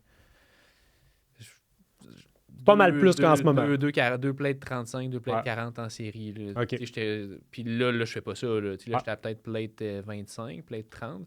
Mais j'ai l'impression qu'à chaque 2 semaines, je suis capable d'augmenter les poids puis d'augmenter les OK. poids. Puis le bench, même affaire. Great. Mais est-ce que ça va être de même pendant encore longtemps? Je sais pas. Mais... À voir, mais écoute, À moi, suivre. je te dirais, tant que ça fonctionne puis que tes poids montent, garde ça de même. Tu n'as OK. pas besoin de le changer. Ton background puis le fait que tu as déjà été pas mal plus fort que ça sur ces Ouais, c'est mouvements-là aide aussi énormément. ça. OK. Parce que le fameux phénomène que le monde qu'on appelle la mémoire musculaire, OK, c'est pas vraiment une mémoire puis c'est pas vraiment dans tes muscles que ça se passe. OK. OK? Mais s'il y a quand même, ça highlight quand même un phénomène qui n'est pas faux, qui est lorsque tu as une expérience d'entraînement, mettons, de force, de squat, Ouais. tu as déjà été beaucoup plus fort. C'est vrai que lorsque tu as un désentraînement, c'est beaucoup plus facile de revenir au niveau que tu étais. Ça OK. revient plus vite. OK. Exactement pourquoi, dur à savoir. Probablement que l'expression de tes gènes au niveau de tes cellules musculaires se fait de façon plus rapide. OK. Peut-être que c'est au niveau du système nerveux. C'est ça. C'est quand même des zones grises, mais c'est Ouais. un phénomène qui est répertorié dans la littérature. C'est pas juste de la pro science. OK. On ne sait pas exactement pourquoi, mais c'est vrai que ça existe. OK. Donc, dans ton cas, tu le fais une fois semaine. C'est que tu continues de faire des gains, continue, il n'y a pas de problème. OK. Quelqu'un qui aurait jamais fait ça, moi, j'irais probablement plus vers une fréquence d'au moins 2 fois 2 semaine, fois. OK. même si l'intensité est différente, variée, ou tu fais des différentes variations de deadlift, bench, whatever, OK. pour avoir un gain intéressant. OK. Là, D'accord? la question qui me vient par rapport à ça, justement, tu sais, on parlait de bench puis squat. Yep. D'en faire, mettons, moi, je décide d'en faire 2 fois par semaine de façon comme je grind. Là, tu sais, mettons, par rapport à ça, est-ce que on dirait que la peur de prendre trop de poids, justement, dans les jambes, Mhm. musculairement parlant, est-ce que ça peut être quelque chose qui est à considérer ou pas vraiment? Ça va dépendre de quelle façon tu vas faire ton squat. OK. On a parlé des 3 facteurs que tu as besoin de mettre en place pour avoir une hypertrophie musculaire dans le dernier podcast. C'est Je ça. vais les highlight Ouais. de nouveau. Numéro 1, il faut que tu aies une disponibilité de nutriments, donc Protéines, calories et calories, acides ouais. aminés qui sont des protéines. OK. Tu ne manges pas assez de protéines, tu n'auras pas les building blocks, les blocs Lego nécessaires pour bâtir des muscles plus gros. OK. OK?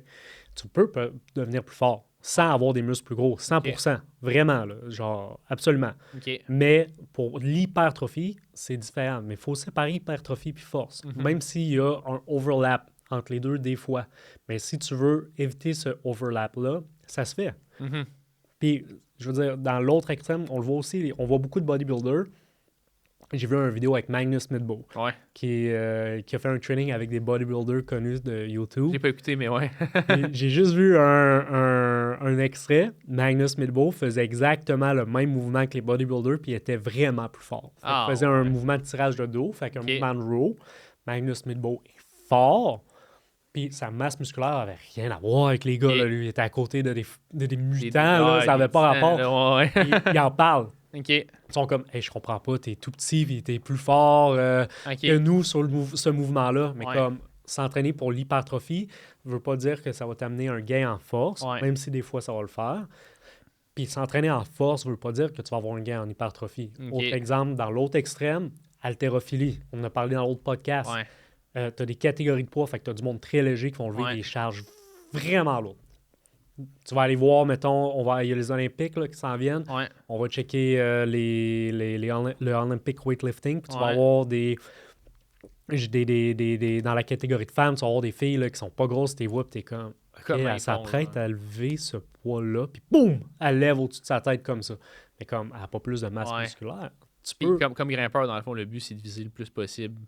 moi, je te dirais, en tant que grimpeur, c'est de viser le minimum. Tu sais, je veux dire, ça dépend de tes objectifs. Mhm. OK? Puis ça dépend où est-ce que tu es. Si tu n'as vraiment aucune masse musculaire parce que tu as zéro background, ben, moi, je te dirais, pas peur de prendre un peu de masse Exact. musculaire. Ouais. Ça va probablement t'aider à devenir beaucoup plus fort. Mais si Mhm. ta masse musculaire est déjà haute, optimisée, tu as un background de training, Mhm. je te dirais, priorise un type d'entraînement qui va te faire prendre en force ou en puissance, mais qui va minimiser tes gains en hypertrophie. C'est ça. OK. OK? Puis là, on peut vraiment... Là, ça, c'est la job du coaching Ouais. qui embarque. Exact. Là, C'est là, ça. on tombe dans des zones grises, ça peut être plus OK. compliqué à moduler. gager, mais ouais. écoute, là, on peut aller très loin. On pourrait faire un podcast Une complet tangente de complète. 3 heures facile juste là-dessus. OK. Fait que là, on le fera pas. Non. Mais moi, je te dirais, focus peut-être plus rapidement, le petit update que tu pourrais faire. Diminue un peu ton volume de reps. T'es dans le 6 reps. Ouais. Ben 8 dans le fond, dans le bench, puis le squat, Mhm. puis deadlift, puis le row, c'est 6, 4-5 sur les doigts, puis 4-5 sur le pull-up. OK. Squat, bench, deadlift. Ouais. OK, ça va target beaucoup des groupes musculaires qui sont moins spécifiques à la grimpe. Bench un peu plus à cause des épaules et de la compression. Ouais. Je te dirais, garde ça en bas de 5 reps en descendant. OK. 3 à 6 reps peut-être. OK. Mais garde ton volume total assez bas. Fait que tu sais, là, tu fais 3 à 4 séries par semaine de squat, de deadlift et de Ouais. bench. Moi, si tu fais seulement 3 à 4 séries de 4 à 6 reps de ces mouvements-là ou 4-5 reps, tu es loin de ce que tu as besoin comme l'hypertrophie. stimulation pour optimiser l'hypertrophie. OK. Ça ne veut pas dire que tu n'en auras absolument pas à cause de ton background. Mhm. Parce que tu as peut-être déjà eu plus de masse C'est musculaire. ça, ouais. Ça peut que ça revienne. Mais fais-toi-en. Moi, je te dirais, fais-toi-en pas. OK. Fait que dans ton contexte, ça fait du sens. OK. Au niveau des pull-ups et du Ouais. tirage, je te dirais, n'aie pas peur à ce moment-là d'aller chercher un plus haut volume.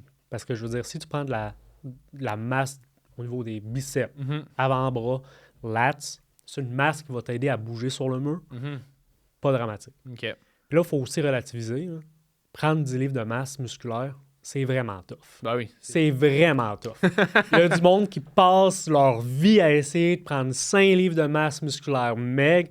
Le monde qui nous écoute, qui n'ont jamais fait de weightlifting, là, Ouais. attendez-vous pas à prendre 10 livres de masse en un mois. Là. Ouais. Si tu prends 5 livres de masse en dedans d'une semaine, une semaine et demie, c'est pas parce que tu lèves des poids. Ouais. C'est peut-être parce que tu étais sous-nourri. Là, Ouais. tu commences à manger un peu plus. Tu as plus de rétention d'eau, donc tu es mieux hydraté. Tu as plus de stock de glycogène. Mhm. Il y a un paquet de choses qui vont influencer ton poids corporel qui n'est pas ta masse musculaire. Mhm. OK? Beaucoup de water weight Ouais. qui va fluctuer, qui est une fluctuation normale aussi. Mhm. C'est au travers de des cycles d'entraînement ou des cycles menstruels pour les filles. Je suis sûr qu'ils vont pouvoir Ben relate. oui, c'est clair. Donc, c'est pas parce que tu as pris du poids sur la balance qu'il se passe vraiment ouais. quelque chose. Puis c'est vraiment dur. Tu sais, je veux dire, c'est pas si facile de prendre de la masse musculaire. Ouais. Fait que comme faut que le monde arrête d'avoir peur de prendre de la masse musculaire, c'est pas facile. Mhm. C'est pas si Ouais. facile. C'est pas si facile. Fait que, côté conditionnement, ça serait ça. La dernière affaire moi, que je trouve qu'il faudrait que tu travailles, c'est que là, au niveau de ton lower body, squat, deadlift, c'est quand même balancé pour tes chaînes et tes groupes musculaires. Fait Ouais. quoi, ischio, chaîne avant, chaîne arrière, peu importe comment tu le sépares. Au niveau de ton upper body, Mhm. pull-up, ça utilise, on s'en rend pas compte, là, parce que c'est pas un exercice de chest, mais ça utilise quand même beaucoup le grand pectoral. OK. OK? Le bench, beaucoup Ben oui. de chest. Tu refais des pull-ups, row horizontal, moins de pec, plus de upper back. Les lattes, là, dans le fond, en arrière. Back, lat, tu sais. J'essaierais de balancer un peu plus son upper body. OK. Je suis pas un expert de balancer en groupe musculaire. C'est OK. un point de vue qui est tiré du bodybuilding. Moi, je suis en développement athlétique, fait que j'aime plus parler de movement pattern. Mhm. tu as juste de la poussée horizontale. Donc, du bench, faut que tu pousses en avant de toi. Ouais. Tu n'as aucune poussée verticale. Ok. Tu travailles zéro en overhead press. C'est vrai. Tu as énormément de pull-up, qui est de Ouais. tirage vertical. Ouais. Tu as très peu de tirage horizontal. Ok. Fait que moi, j'essaierais peut-être de prendre pull-up, bench pull-up, tu sais, une fois semaine, tu le gardes, great. Ouais. Là, tu as fais encore deux. des pull-ups puis des rows. J'essaierais peut-être de le balancer. OK. OK? Puis de toute façon, ton tirage vertical, oui, il t'aide dans la grimpe, mais ton tirage horizontal va aussi t'aider. Tu n'es pas juste tout le temps en train de pull up Ouais. quand tu grimpes. Oui, on a l'impression de le faire parce qu'on est comme ça. Mais ce qui arrive réellement, c'est que tu saisis une prise, pousses avec tes jambes, puis souvent, tu vas arriver puis tu vas tirer plus horizontal Ouais. aussi. Ouais. Fait qu'il faut que tu balances ça, moi, je pense, dans ton OK. conditionnement. Parce que là, tu as pull-up, bench, pull-up, un peu de row, pas de poussée verticale. J'essaierais de le balancer OK. Fait à que de différents faire moments. un peu plus de row. Peut-être un peu plus de row, OK? Puis moi, définitivement, j'essaierais d'ajouter du press vertical, du overhead press. OK. Overhead press. Ouais. C'est un mouvement aussi qui va énormément balancer tes mouvements de grimpe, puis qui va aider à la santé au niveau de ton épaule. OK. OK? Ça va dépendre de chaque individu et du OK. contexte, mais si tu le balances de cette façon-là, moi, je pense dans ton contexte puis ce que tu fais, ça OK. va aider. Cool. Conditionnement, c'est ce que ça fait pas mal le tour. 100%. Fait que, tu sais, là, tu vas travailler plus en force, peut-être. On va faire attention à l'hypertrophie, justement, pour éviter de prendre une masse non spécifique. Ouais. Niveau blessure, ça va. Confiance en soi, hyper important. Continue de lift, t'aimes ça, C'est le fun. fine, C'est bien. continue. Ouais. T'es beaucoup en force. Tu veux prendre la force, here go, continue, travaille en force, mais peut-être qu'éventuellement, dans tes pull-ups et tes tirages, tu vas vouloir le faire aussi en puissance, Mhm. puis aussi un peu peut-être en hypertrophie, vu OK. que là, c'est dans ta masse spécifique. OK. Donc ça, c'est peut-être quelque chose à penser, soit à mettre à quelque part dans tes phases ou pour un autre programme un jour. OK. C'est les places où est-ce que je pense que tu gagnerais peut-être à travailler. OK. J'aime. Doigts? Doigt. All right, on plonge dans les doigts. Allons-y. C'est un peu le même principe, OK? Ce que tu veux, c'est gagner de la force de doigt. Mhm. Qu'est-ce que ça veut dire réellement de la force de doigt? Puis comment est-ce que ça se transfère sur le mur? Bonne question. La question que tout le monde à la maison veut C'est une bonne savoir. question. Pourquoi on fait du hangboard? Pourquoi on fait Ouais. des repeaters de 7 secondes avec 3 secondes de pause? Pourquoi on dit que faire des maxing sur 10 secondes, c'est bon pour t'aider à grimper? Mhm. OK? La réponse qui est la bonne n'est peut-être pas celle qui va venir en tête à tous les grimpeurs. Mhm. Ton objectif, c'est d'augmenter ton recrutement d'unités motrices. Une unité motrice, c'est tes fibres musculaires énervées par un influx nerveux. Il y a un nerf qui arrive, ton cerveau part, puis tu dis « OK, je veux grip fort, je veux utiliser mes mains », tu envoies un signal nerveux, tu envoies des muscles, boum, tes unités motrices contractent ensemble pour effectuer un mouvement. Mhm. Ton objectif, c'est d'aller chercher l'adaptation précise de « OK, je peux recruter plus OK. d'unités motrices, plus de fibres musculaires. » OK. Il y a d'autres adaptations au niveau du système nerveux aussi qui vont résulter à « je suis capable de générer plus de force avec ma grip Mhm. ou mes doigts. » Donc, par exemple, il y a la synchronisation aussi du signal nerveux, Ouais. puis il y a aussi la vitesse de codage du signal nerveux. Fait que, tu sais, il y a plusieurs choses qui se passent, Mhm. mais l'objectif, c'est d'être capable d'aller chercher plus de fibres musculaires. OK? Ouais. Ça, c'est l'objectif de ton training. C'est pas nécessairement de devenir fort au hangboard. OK. OK? De mettre beaucoup de poids. Pas nécessairement. OK. On va parler du hangboard. Ouais. OK? Fait que l'idée avec ton entraînement de force, Ouais. de doigts, c'est comment est-ce que je peux augmenter au maximum ce recrutement-là sans recréer le stress de mon entraînement d'escalade. OK. OK? Donc, c'est pas parce que tu grimpes sur des petites prises qu'il faut que tu t'entraînes sur des petites prises aussi, parce que là, ton stress va se stacker. Même si s'entraîner sur des petites prises, oui, tu peux avoir un gain Mhm. comme ça. Tu as parlé de charge. Ouais. OK? C'est pas parce que je mets de plus en plus de charge à un mouvement que je recrute de plus en plus de fibres musculaires ou que mon muscle devient plus fort. Mhm. Par exemple, OK? La première fois que tu as commencé à faire du bench, est-ce que tu as remarqué que ton poids il montait à chaque Exact. semaine? Ouais. N'importe quel mouvement d'entraînement que tu commences à charger, tu vas avoir une phase où que tu apprends le mouvement. Là, tu me dis, hey, ça par rapport, je sais comment bencher, je l'ai appris vite, c'est facile. Non, c'est pas comme ça que ton corps, cerveau et ton système fonctionnent. Il faut quand même qu'ils deviennent coordonnés et synchronisés dans ce mouvement-là. Puis au début, tu lèves plus lourd, tu mets plus lourd au hangboard, tu tires plus lourd sur ton arm lift parce que ton corps devient habitué à faire le mouvement. Coordonné, ouais. Il devient plus coordonné, mais tu n'as pas de gain en force encore. Pas nécessaire, vraiment pas nécessairement. Beaucoup, ouais, peut-être un peu, mais ça ne sera pas substantiel. OK.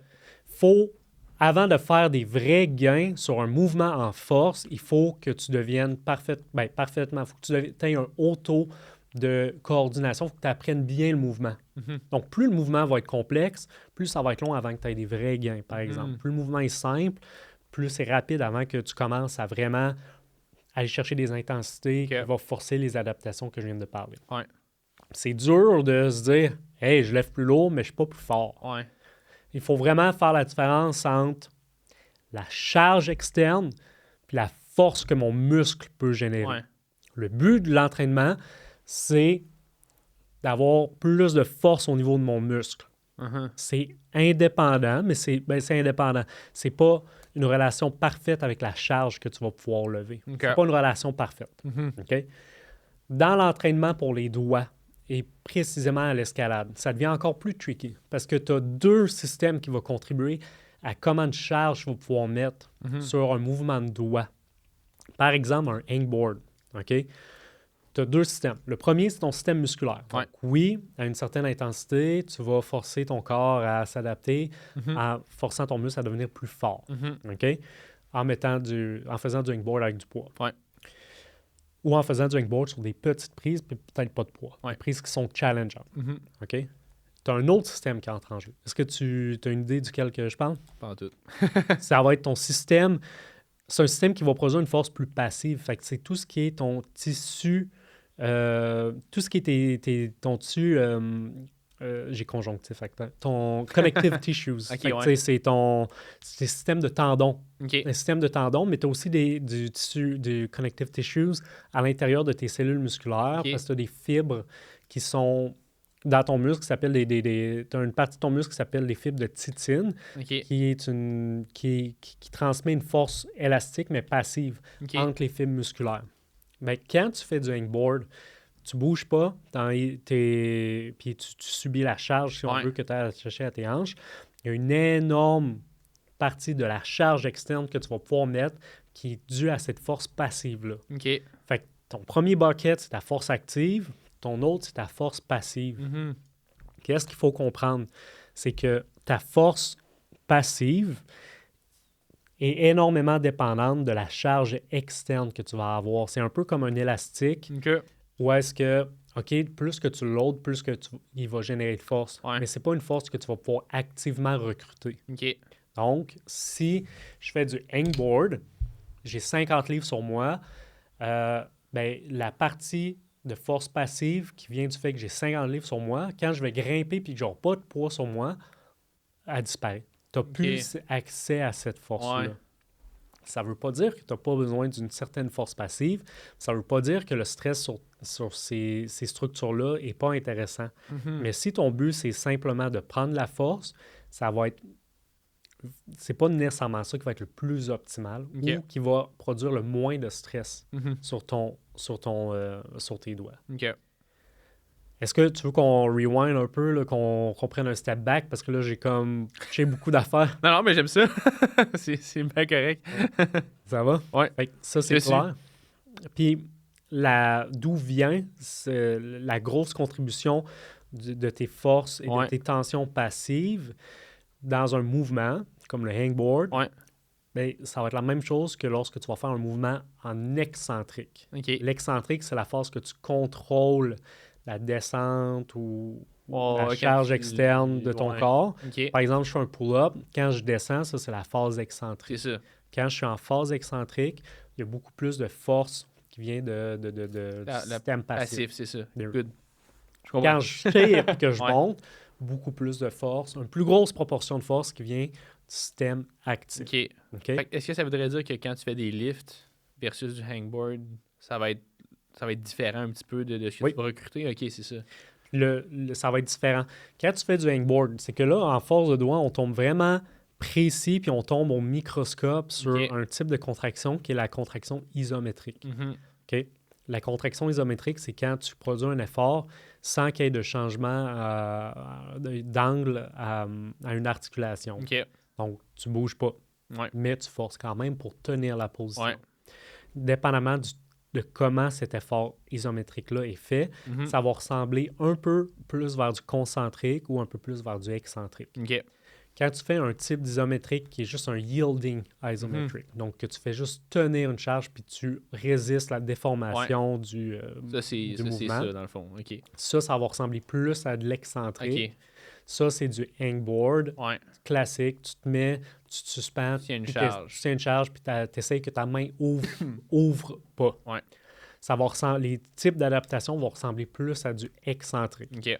Tu tiens pendant peut-être 15 secondes, puis qu'est-ce qui arrive? Ben, Ouais, ta ça- main elle ouvre un petit peu ou tu l'empêches d'ouvrir.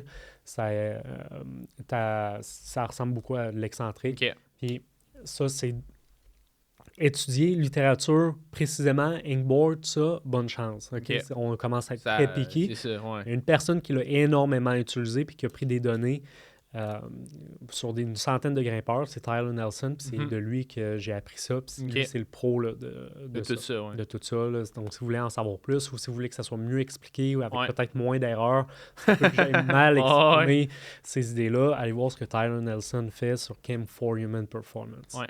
Donc, à ce niveau-là, lui, c'est le pro Le kingpin, du type de ouais. contraction. Il l'a testé aussi dans son setup de lab, Mhm. je pense qu'il est au Utah, si je ne me trompe pas.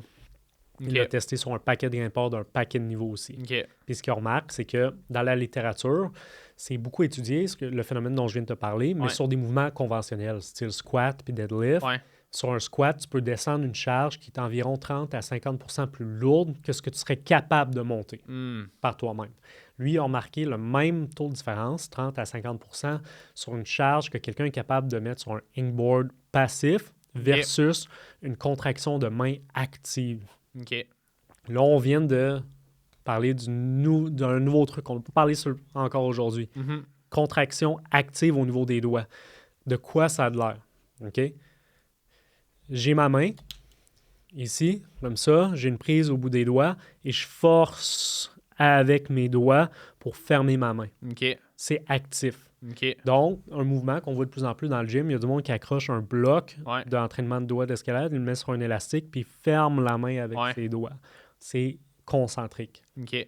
Je résiste ou j'ouvre la main en contrôlant la charge. Ouais. C'est purement excentrique. OK. D'accord?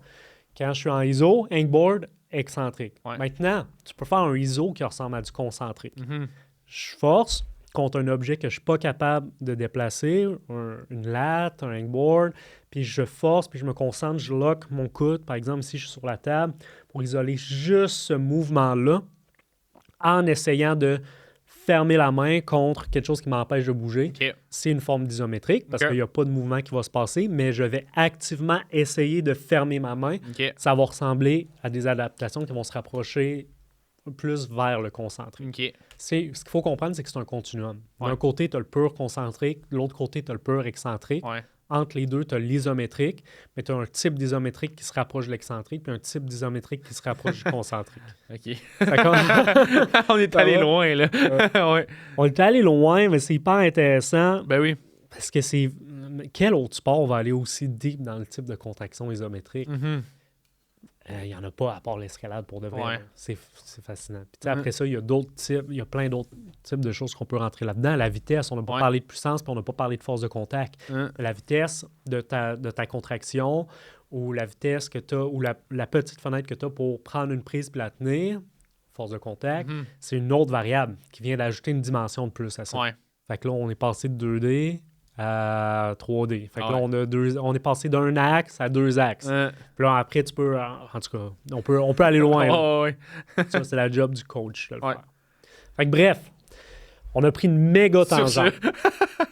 On a pris une méga tangente. Mais tout ça pour dire que, OK, maintenant, on va regarder, toi, ce que tu fais dans ton Ouais. training, Frank, au niveau des doigts. Ouais. Force de doigt isométrique type lift, Ouais. ça ressemble à du hangboard. Ouais. Parce que quand tu lèves le poids dans les airs, tu fais juste résister pour pas que ta main Qu'il ouvre. redescende, ouais, c'est ça. Donc, c'est très similaire.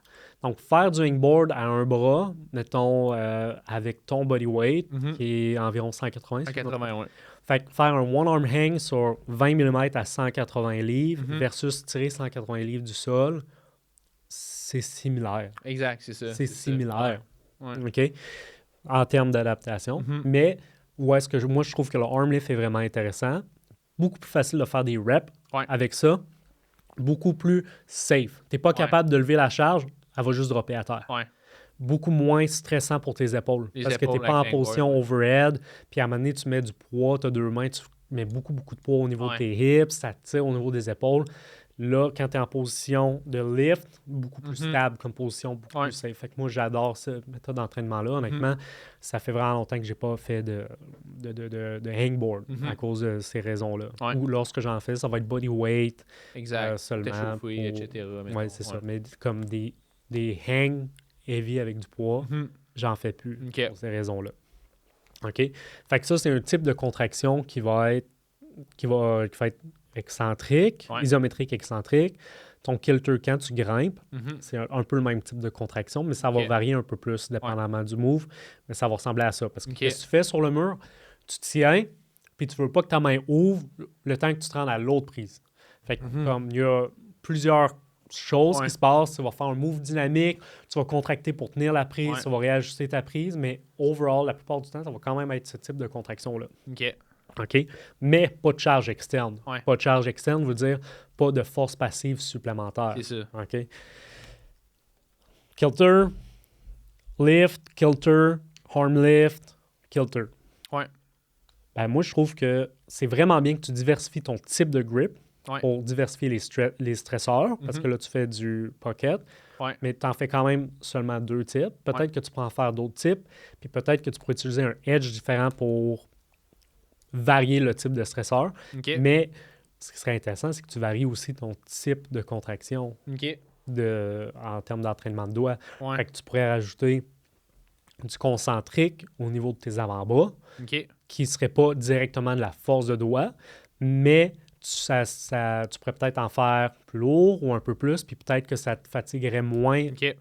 dans l'autre total de ta semaine. OK. Ça pourrait être quelque chose aussi simple que des barbells, des lifts au niveau des Donc, tu poignets. prends deux dumbbells. Des puis- dumbbells ou tu pourrais faire des finger curls où Ouais. est-ce que tu as la barre puis que tu roules la barre puis tu la montes ici. Exact. C'est juste ça.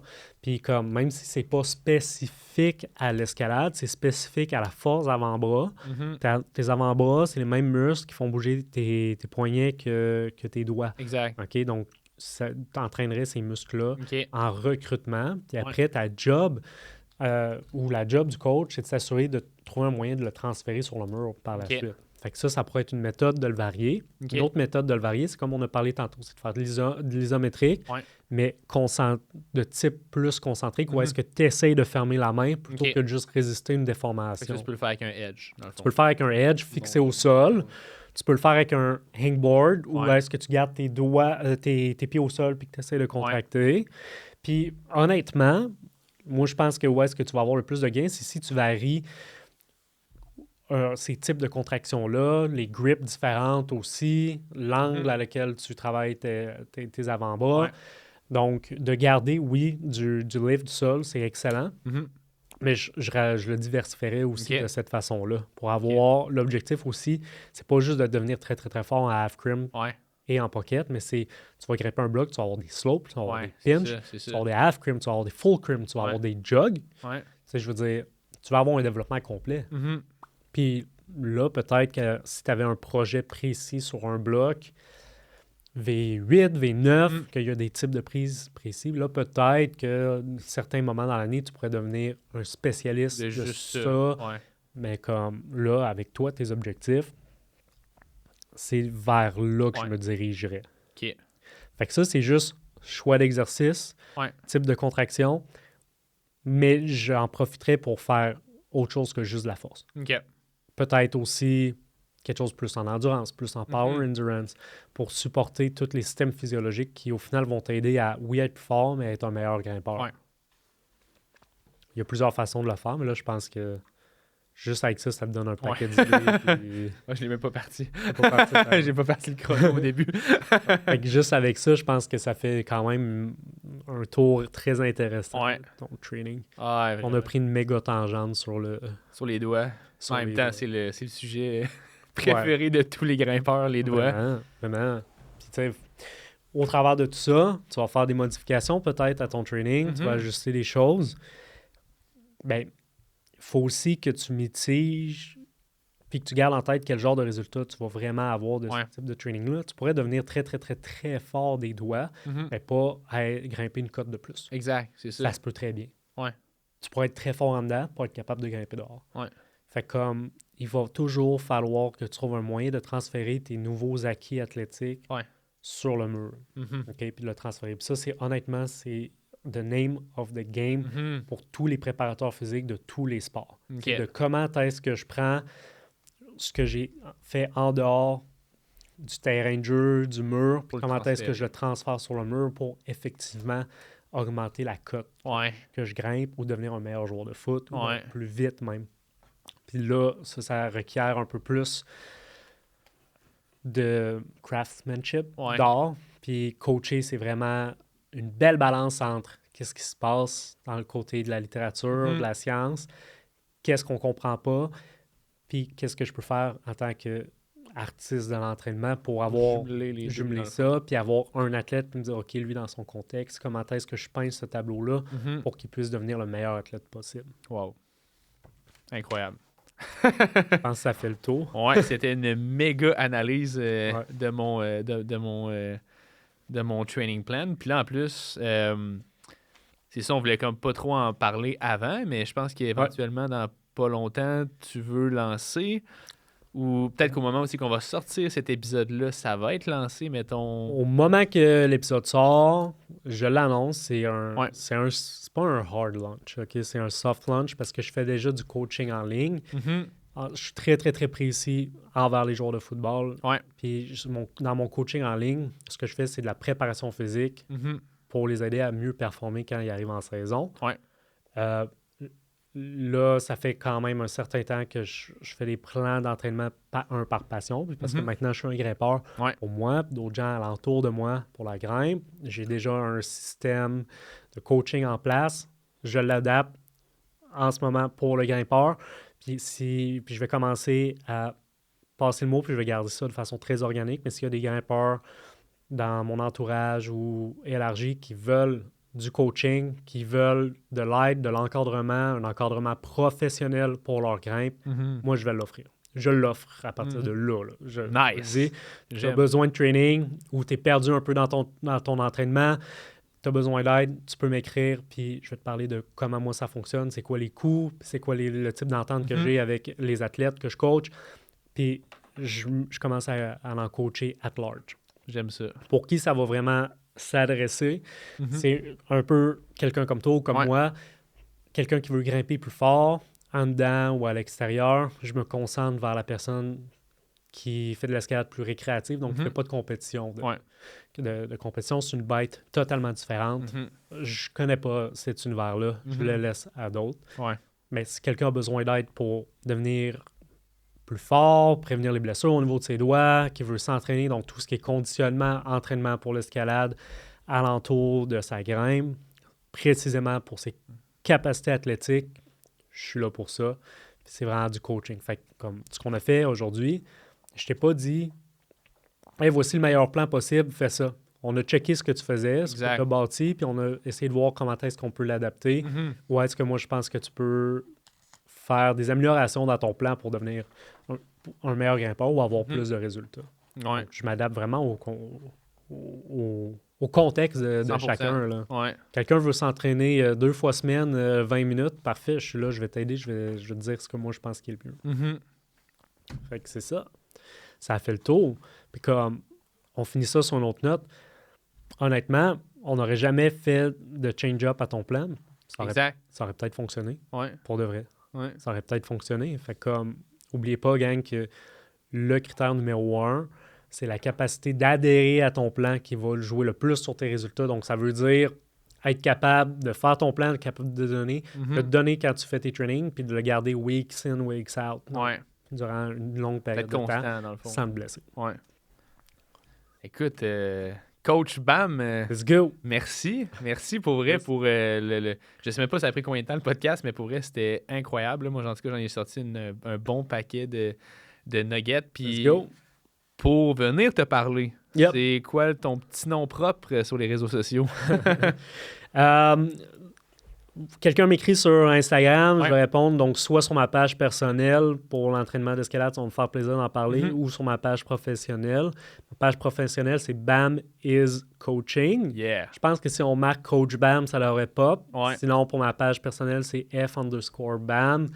Ou si vous marquez mon nom, Félix Bam, ça devrait pop-up. Écrivez-moi un message, ça va me faire plaisir de parler de votre contexte. Vous parlez de ce que je fais. Et Nice. si vous entendez ça, puis qu'il y a quelqu'un que tu dis, hey, lui, il aurait besoin d'aide dans son training parce que live, il fait n'importe quoi, il va se blesser. Shoot-le. Ou si toi, tu te sens perdu dans ton training, écris-moi, puis on va trouver une entente. Let's go! Fait que, merci pour ton temps aujourd'hui. C'était vraiment très sick. Merci, Frank. Je pense qu'on a eu des bonnes discussions. On aurait pu aller plus loin, plus longtemps. Ah, man, on aurait pu parler 5 heures. Là. Je sais même plus rendu quelle heure, mais bref, en tout cas, probablement qu'on va te revoir sur le podcast parce que, en tout cas, tu as vraiment beaucoup de connaissances. Puis je pense qu'il y a beaucoup de monde qui vont avoir pu aller chercher pas mal de nuggets par rapport à leur escalade. Great! Fait que merci à toi. Puis, Thanks. hey, sur les réseaux sociaux, 5 étoiles, allez suivre Coach Bam, allez suivre La Voix des Grimpeurs, allez lui donner de l'amour, puis allez nous donner de l'amour. Fait que merci, puis bonne fin de journée. Thanks. Peace. Yeah! Good job. C'était très sick, man.